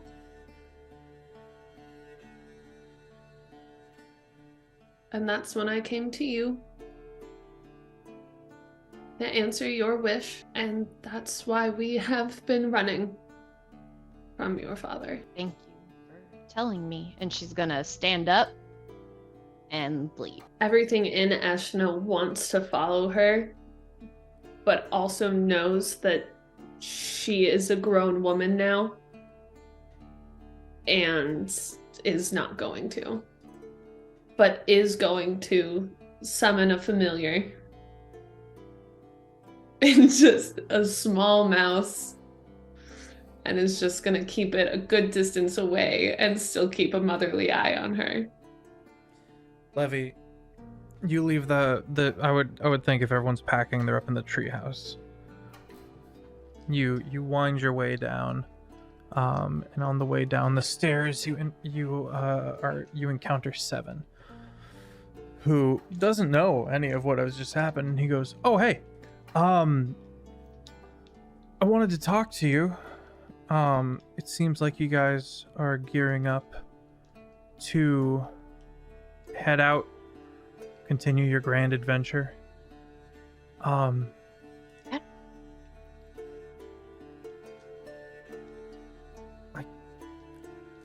I'm torn between begging you to take me with you, and the very logical fear of knowing that whatever you guys come up against is going to be a lot to handle, probably more than I can. I thought I would lay the decision at your feet, Levy. Because if you want me there, I'll be there."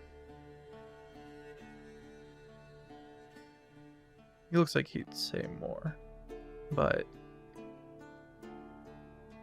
he doesn't really have the fortitude for it. Seven, you are an amazing fighter and braver than most would be or should be. There's a part of me that definitely wants to say, yes, come with us. If something happened to you, I wouldn't be okay with that. So, I want you to go back home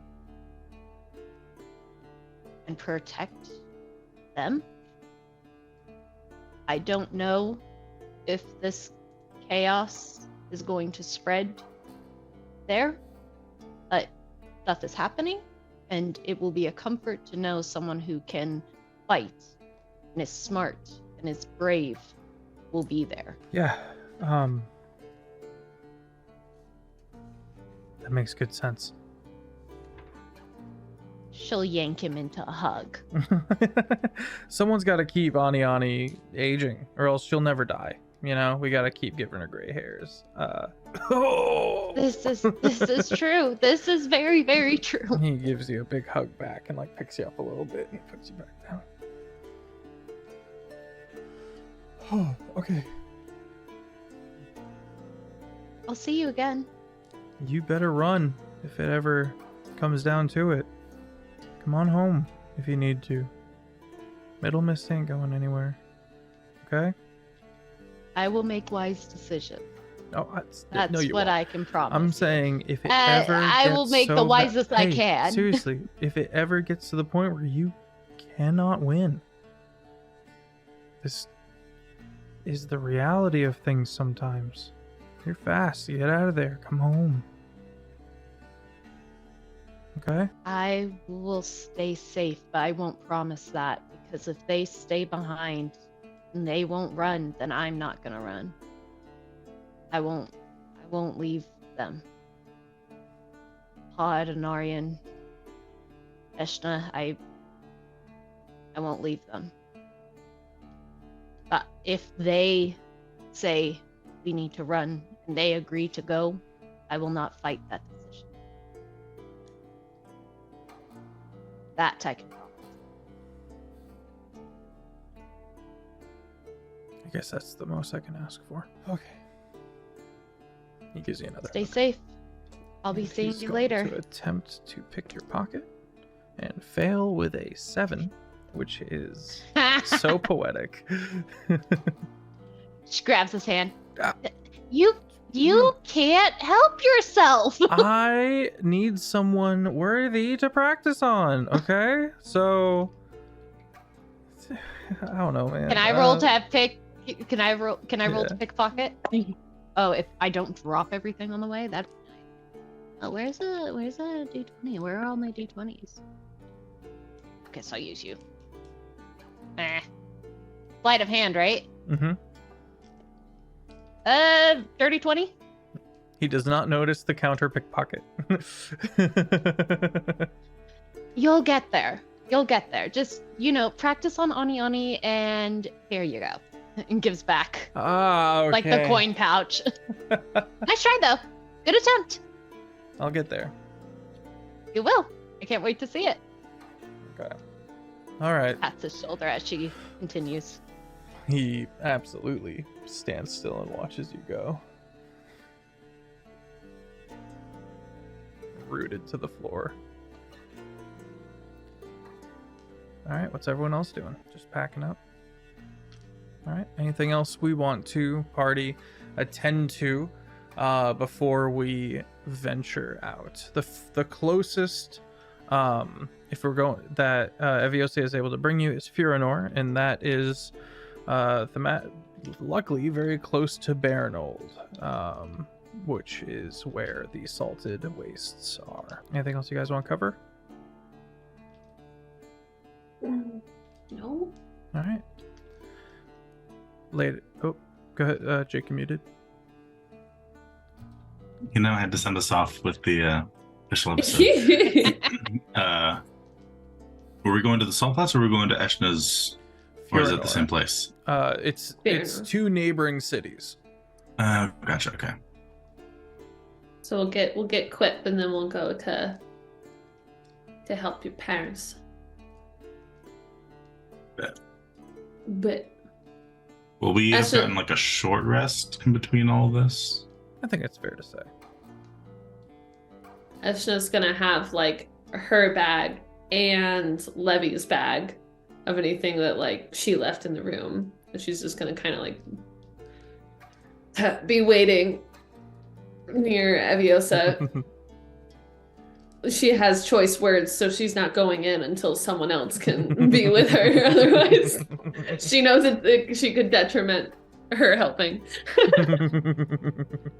Levy will come up, having been looking for her bag.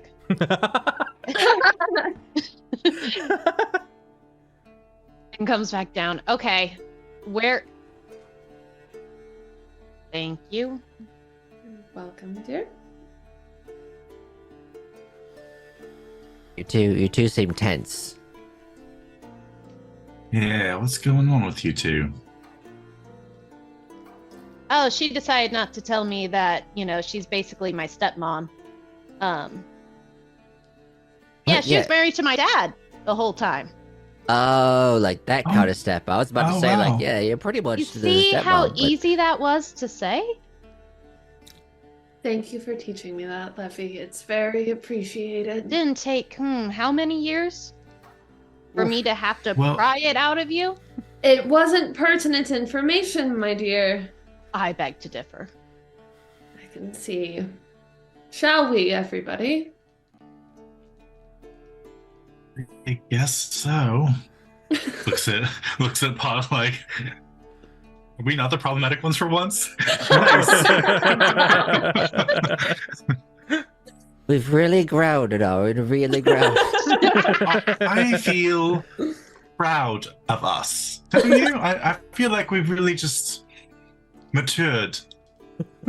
Why do I imagine them actually having this conversation, like, right in front of them? Like, we're I know, already tired. let's Like, go. good job, us. I mean, it's definitely happening over the mental link of anything. Yeah, I hear the like high five. Yeah, just high fives with no voice. We actively high five each other, but there's no. You have no context. Esna just looks back, death stare at. Oh. Sorry, stepmom. Sorry. Oh no! Oh no! Turns around, does not say a thing, just walks. That's Okay. good. I'm going to use that. Don't you dare. No. Stepping into the Shale Temple, Eviosa emerges from within the waterfall. Is it time? Yes, Yeah. it is. I don't know. Time's been relative for me for like a month, so sure. Then let us begin. And you watch as the table again lights up.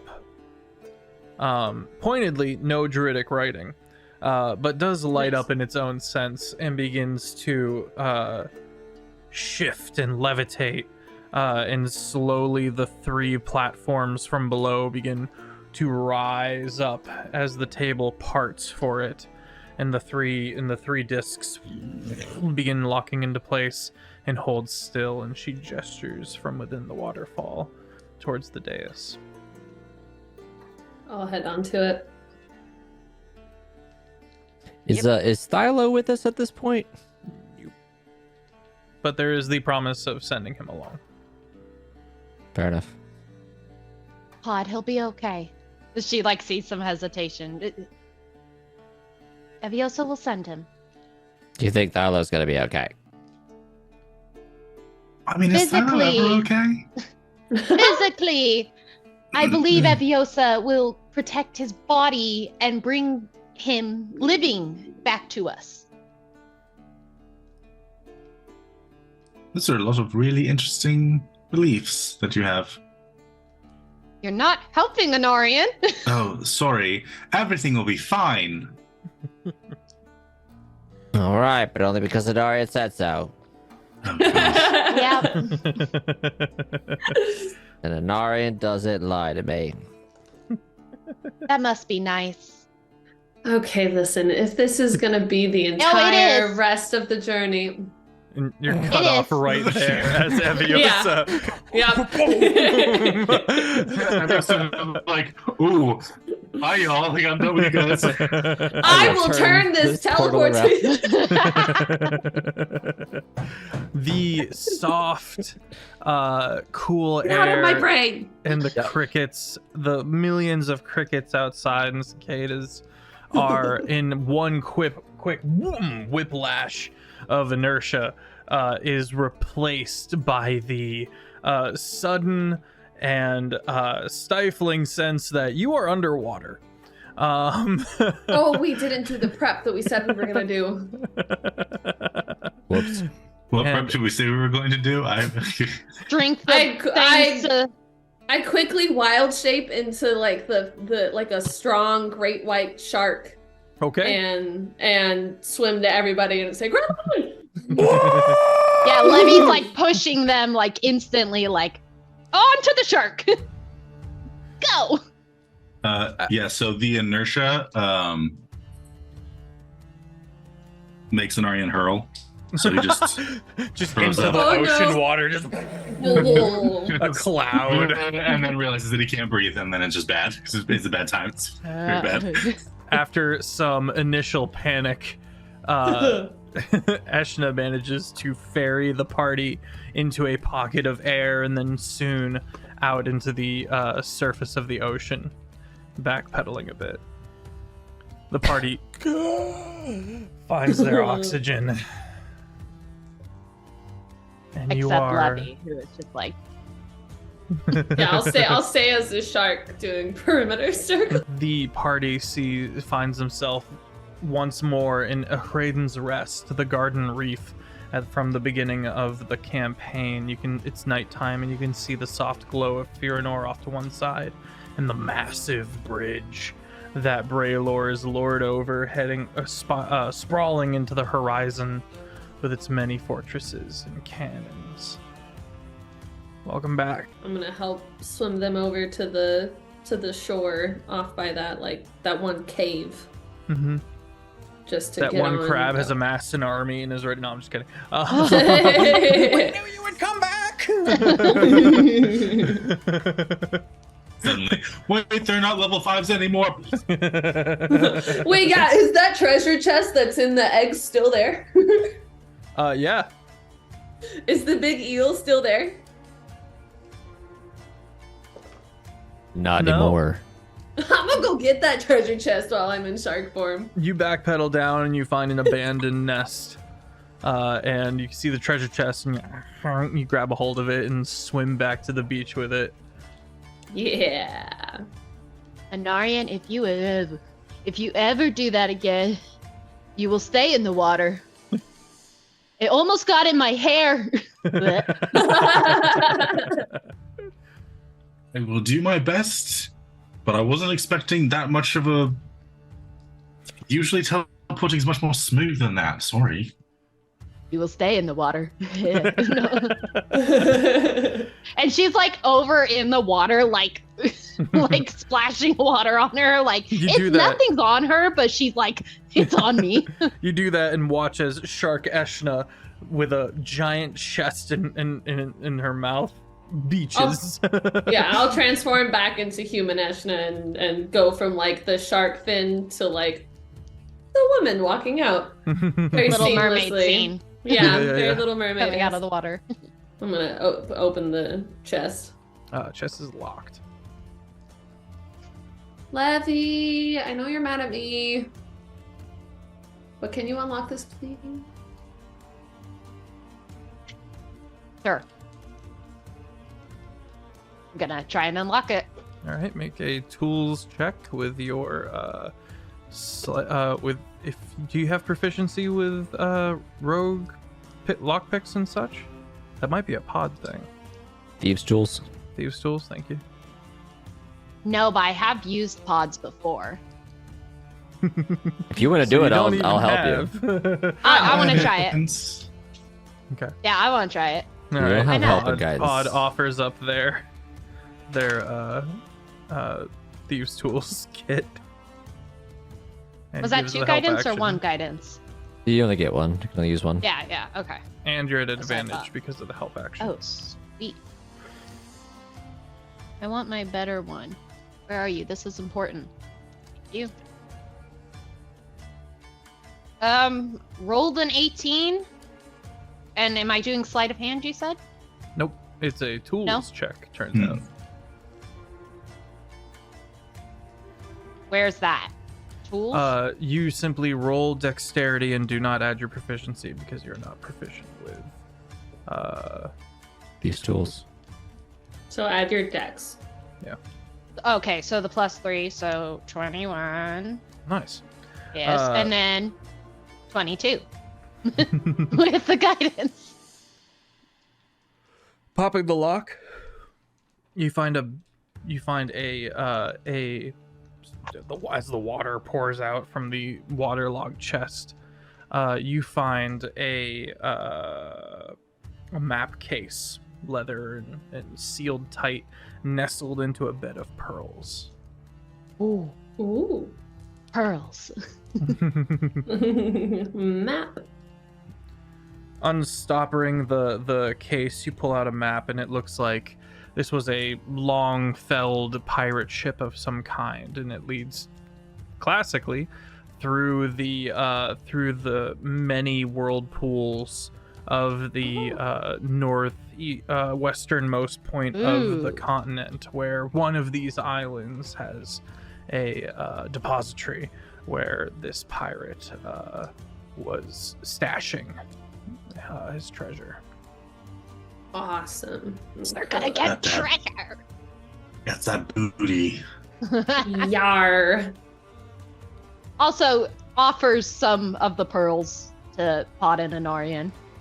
Pearls. That region is known as the Grips, a maze of whirlpools Sure. full of pirates. I'll share the pearls. Yar. Now don't say I never did anything for you. Furinor Alright. is significantly quieter than the last time you were there because there was a big ass festival going on.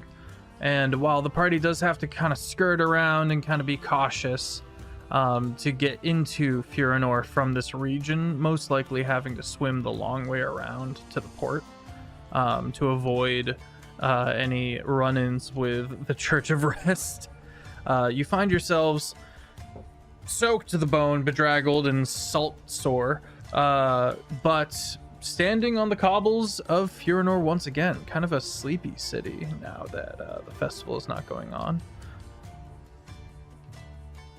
Do I have any inclination or idea on where Quip would be held? Like where the That would prison belong is, or- to you I think you spent some time in this prison as well as Pod.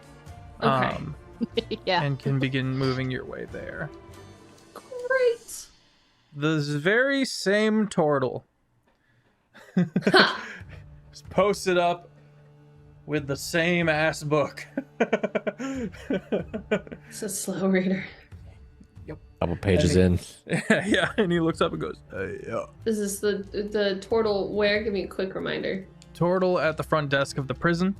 And you can see this kind of hallway leading back to the other rooms. But now that you guys have made a bit of a history for this place specifically being broken out of a few times, there's a gated, locked passageway that he is behind, kind of like a kiosk.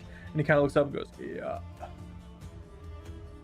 Oh, Nudges Pod. That's cute. At the lock. Is the gate small enough, or like, does it have enough of a space in the holes for a small creature to get by? A small creature, no, but you can go. Yeah. I'll just be like, go for it, Can Pod. I help you? I just kept wandering by, and I noticed that you've been reading that book. I've been very interested in that author. Can you tell me a bit about?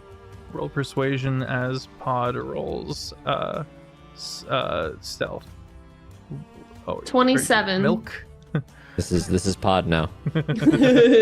27. He goes, well, it's a fantastic author known as Ratrick Pothvus, and he's got a pretty cool story, if I'm going to say so myself.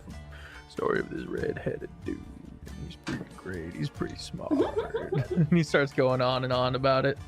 17 stealth. 17 stealth. Yeah. Yeah, and while he is kind of keeping an eye out, moving around, he does move pretty slowly and predictably. But he gets really excited about one part of the story as you just, what is it, Terminator 2, where the dude just kind of meshes through the bars, and you are in. You can see him, and he's got this cudgel off to one side and a big old blunderbuss hanging on the wall, and he is completely at ease with his little turtly stumpy legs up on the table in his chair. You can hear a couple of other guards within the area, and you do see a line of prison cells. Want to steal his keys? Sleight of hand. Sleight of hand, you say? Does a 15 do it? Hey, let me help with that. 15 succeeds. Oh, never mind. You got it. Cool. You want to do the help action? Because that was a 15 on a nat 1. Yeah, hell. Yeah. I was about to ask if. What does that look like? My helping is continuing to distract him with just talking about the book. What do you do? Oh, come on! It would be. Oh God, why do I always go to this? Oh, it's just like, I would love to hear more about this over like a drink or something sometime. He does like a slow process of shock, and that's when you lift the key ring. And I'm just not used to goop form, so I only rolled like a 3 the second time around, so it still succeeds, but it's still very much like I leave some wet spots. No more using that die. That's two different dice. Oh no. It's all bell Are you curve. still in Goop? Are you still like all white, like all shock white? Oh no, I switched over to what is it called, ASMR form before we traveled. The ASMR form that you were seen doing wonderfully illegal things. Oh yeah. I guess I would not be in that form. I'd be in the Forbolg form then, because that was the one I was walking around in. I was fine. Okay. Yeah. You begin moving through the various areas and kind of trying to remember what Quip looked like, and you're staring at various people, and at one point a Dragonborn looks up and goes, yeah. And you recognize the Dragonborn and you move right along. So in the thing, if I'm in the jail and I come out of my goop form, I think the goop only lasts a minute? It's not long, yeah. How long does it last? Drink it.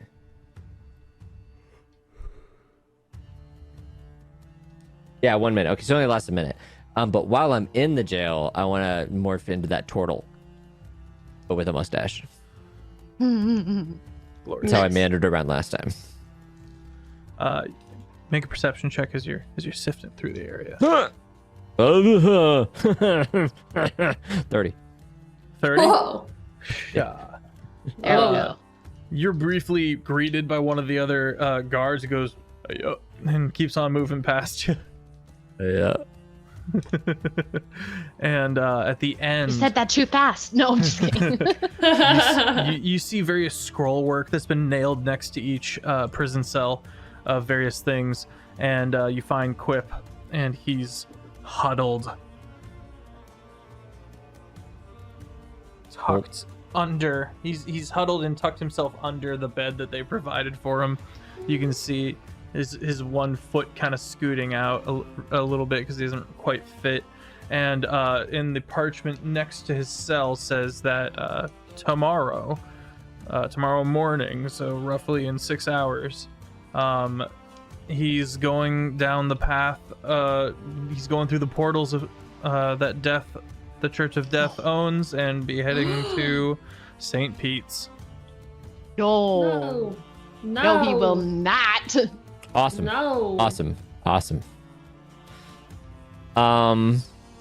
At your approach, he grabs his leg and tucks it under the bed. Hello. I'm just getting with the finger to come closer. Quip gets out, stretches, and goes, "Well, I know what you mean, but we've still got a couple more hours before it's time to take the long journey, don't you think?" And Shashna is here for you. "Well, let me gather my things." And he does a little spin, and he glides closer. So, like, get me the fuck out of here, yeah? That is the plan. Okay. Listen, I'm a contortionist, but these bars ain't really good. I can't really get through them. I've tried. I have the key. Give me some minutes. Yeah, I got a little bit of time. Yeah, go for it. Be right back. Yeah, all right. Thank you. I'd like to go to the kitchen. No. Okay, there's a green room. There's like a back room that the guards use, and you can see a little stove in one corner, and you see a couple of guards playing cards. I'm They don't really look up gonna at you as you enter the room. if there's any way I can find a different outfit to be in a cook's outfit, like an apron of some kind or I something. think you're gonna find a chef outfit in a guard post. Who is doing the cooking? It's a cold stove. I'm gonna make it not a cold stove. I'm just gonna Okay. risk it and start cooking in the turtle form. All right. One of them, without looking up, goes, "Whatever you're making, save some for me, eh?" Of course, new recipe. I'll make a soup, and I'd like to combine my dragon fire pepper with it. Oh my god. Okay. You finish making turtle soup, and you pull out the dragon fire pepper and you toss it in there, and immediately just the soup comes to a boil.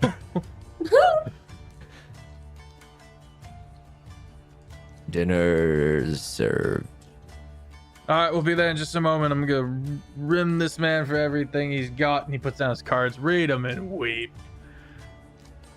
And the other one's like, "Fuck," and he starts moving the gold around. He goes, "One more," and he goes, "You ain't got any more money." At least I got soup. Thank you, Herman. Reaches out for the soup. Yup. Pass it to everyone. Make sure everyone has a bowl before you eat. Don't understand you, turtles, but whatever. Thank you for making the soup. Mm-hmm. I don't know what happens after that, but I'm gonna go release this guy. I feel like this is just like a comical situation of just us slowly walking through the hallways while all the guards are just lighting on fire. And Esh Well, just they get- desperately trying to keep the distraction going. If I remember correctly, they get fiery breath attacks. They that get something. They don't know is coming down the line. So Yep. Oh boy. you come on back and he's like, well, did you have a good little adventure? Yes. Excellent. I'm glad to hear that. So what's the plan? We walk out. Okay. The rest of the party starts smelling smoke.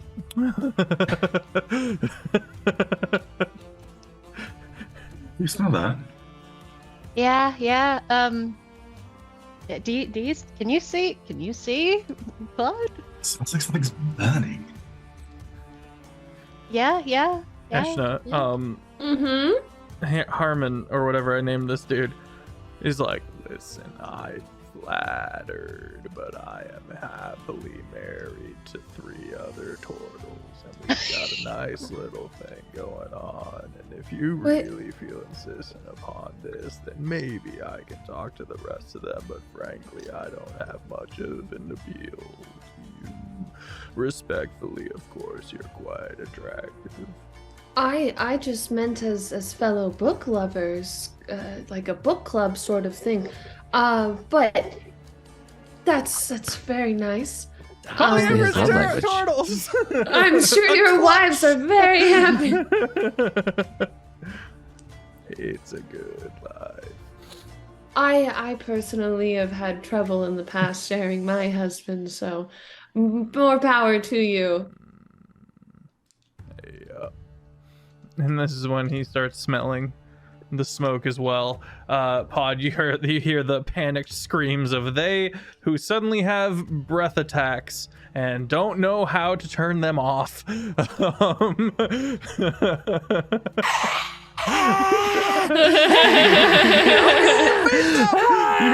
Oh my gosh.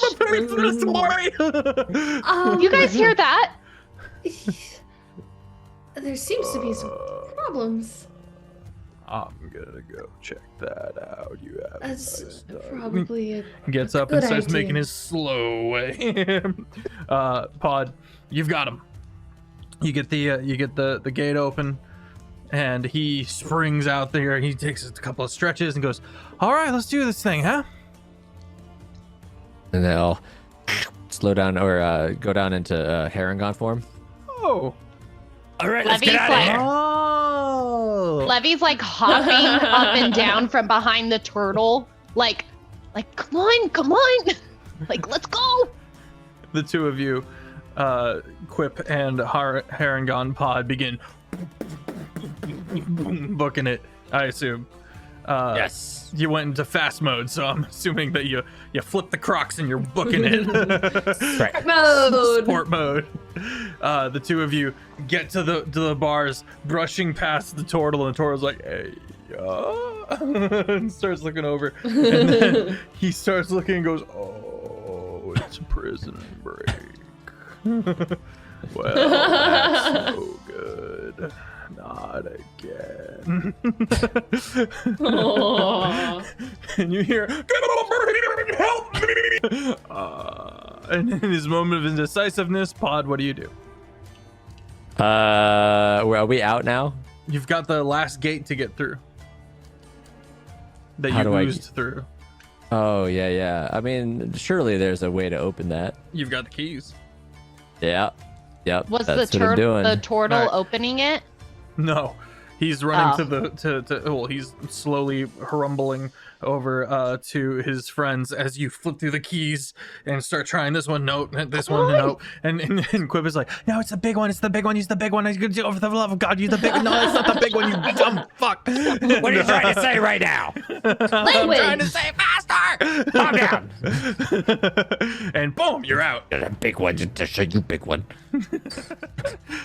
And he Turns into like the biggest. I'm the largest Harangon, which is like, I don't know, 3.5 feet or something. And the second the door opened, Quip is wall running around that corner, and he says, "Okay, it's so good to see you. Let's go." Levy's gonna catch him. Everyone, let's go. By the collar. We go together. Okay. Good to see you too, Good to see you. Good to see you. Good to see you. Don't disappear on us, though. Let's go. No. And the party begins booking it into the city streets to run amongst the now forming crowd to watch this prison burn to the ground. Oh boy. This is my favorite prison. Oh. We probably should have changed our looks a little bit. They're back. It's okay. It's okay. Braymore will straighten this out. I'm sure it's fine. Let's go. No. Now, I really thought we were going to figure out a more diplomatic solution, but the party slips into the city proper, Quip chuckling to himself and looking about the motley crew that has come to rescue him. And I think that's where we're gonna end it for the season. Heck. Yay. Chat, we'll be picking right up here come fall. But in the meantime, don't worry, we've got a summer series run by Ben Brainard himself called The Fall of White Tower. We have a rockstar cast and crew. Kiki Does Stuff, Mr. Kurt Wise, Ivy from aka Game Raider Girl, myself, and the phenomenal Jason from Critical Dice. So tune in, I believe next Tuesday is when it picks up. All sorts of fun, but don't worry, this crew's not going anywhere, and we'll be picking right up here. I'm very excited. I'm Sir Feffers, the humble dungeon master of the long shot table, and I will be handing the DM reins not only off to Ben Brainard, but also to the amazing Critfail Jake, who is right here, this being here. You should go follow him on all the socials. And he's going to be running his own phenomenal summer series that he'll tell you about when he's up. But for now, if you want to get caught up on the 3 weekly streamed campaigns that we have here, there are fully edited episodes up on the YouTube Jake and Feffers, as well as the previous summer series. One ran by our phenomenal GoodGriefGeorge here, the other one run by Dat Dirty Taco over on, who is one of our players on the Thursday night squad. I'm going to Gen Con, and I'm going to Heinefall. That's it for me. If you want to join our fantastic community, we are as chaotic as we are wholesome. You can head over to the Discord there, and there will be more information about a giveaway that we're doing. It's going to be either a really high-end set of dice or a alt cover of a D&D book, and we're going to be pulling from the pool of people that have supported me on this, coming up on 5 years now of streaming. So we'll be pulling from the list of people who are subscribed, and because I know there will be questions, you can head over to my socials. I'll have more information there, as well as on the Discord. People who gift subs will also be additionally added additional times, because that makes sense. That's it for me. Do you know about Heinefall? Taylor and Tracy knows about Heinefall. Taylor and Tracy, while I gear up the raid. Hi everyone, I'm Taylor and Tracy. You can find me everywhere as Taylor and Tracy. I am the story writer and GM for Heinefall. You can see all the information about that amazing LARP at heinefall.com. It's an awesome blast. It's in Texas. Hope to see you there. I play Esha. She's a Circle of the Stars druid. Some of her secrets came out today. Pretty much the big secret came out today. So I'm excited to see now that the husband is out of the bag, where it will go from here. And I will pass it off to that dorky cosplayer. Hello. Yes, the secrets are out. The cat is out of the bag. The husband, dad, stepmom have all been identified, and it's going. I'm kind of curious because this could go a few ways. depending on how things play out, I could see this going a few ways. Yeah, I'm that dorky cosplayer. I am also going to Heinefall. It's amazing. It's fun. You guys should definitely go. And you can find me on all the socials and the link that has been posted by the Yame and the Nightbot. Check them out. Check everybody out. And yeah, George? Whew. Did you go? No. Not yet. Hi, I'm GoodGriefGeorge. You can follow me as GoodGriefGeorge on Instagram and TikTok and Twitter and Twitch and all the things. I'm a GM for Avatar Legends. If you missed me this past weekend at MomoCon, you can catch me at ColossalCon in Sandusky, Ohio this weekend. You can catch me at Gen Con. You can't sign up for any of my games because all my games are full, which is a good problem to have. But I mean, that thing, I'm pretty sure it cleared out within like a day. All the spots were taken. Yeah, which is slower than it was last year. Last year it sold out in like an hour. So good, all good problems to have. Anyway, you'll also see me possibly at Dragon Con and at one or two other conventions as well. So just follow my Instagram and you'll find out where the heck I am. I'm also going to Heinefall. I do a lot of that too in November. So if you like LARPing, then do that. I'm playing Pod. Pod's the gender fluid changeling soul knife rogue / grave cleric. And wow, what a weird season this has been for this very weird character. But I can't believe feel you're still alive. I can't believe Pod's still alive. This is the beginning of every episode is going to be, and I hope Pod survives today, because more and more of a mess is happening. So, but there's also a lot of growth there. So I'm really happy with this character. It's a Pod fun, is the new Brady. Yeah. Brady used to always almost die. Now it's Pod. Yeah. And Levy is the new Crichton. Levy has no idea what's happening and what's going on. So yeah, I can't wait for next season. We'll see how that goes. And also in the background, I'm also recording the second season of Avatar Legends as well. So whenever we get that taken care of, we'll announce that as well. So thanks for everyone for stopping by this season. Go ahead, Jake. Critfail Jake, you find me on TikTok and Instagram. As Jeff said, I will be DMing the Lord of the Rings campaign, not next Thursday, but the week after that. We'll be starting the Eves of Mirkwood, so kind of taking place in between The Hobbit and Lord of the Rings on the timeline, so that'll be a good time. Just the normal Thursday night crew, so familiar faces all around. I will also be going to Heinefall, so as if you needed another reason to go, just check out YouTube. Anarian has had a little bit of a shift in perspective with the new information that Pod learned, where after talking to Eviosa, he was kind of on the fence about maybe opening the gates of hell to open the rest. Now he's very much back to this can't happen under any circumstances because of how badly Despair wants Asenisa to reemerge, that can't be a thing. He's still got to work on his trials for Amora. Parents might die. He also wants to go to St. Pete's and just mess it up from the inside. But there's way too much on their plates to do that right now. So next time. So when they were like, yeah, he's gonna be teleported in 6 hours, and Aaron was like, I could sneak in that portal. I could do it, but later.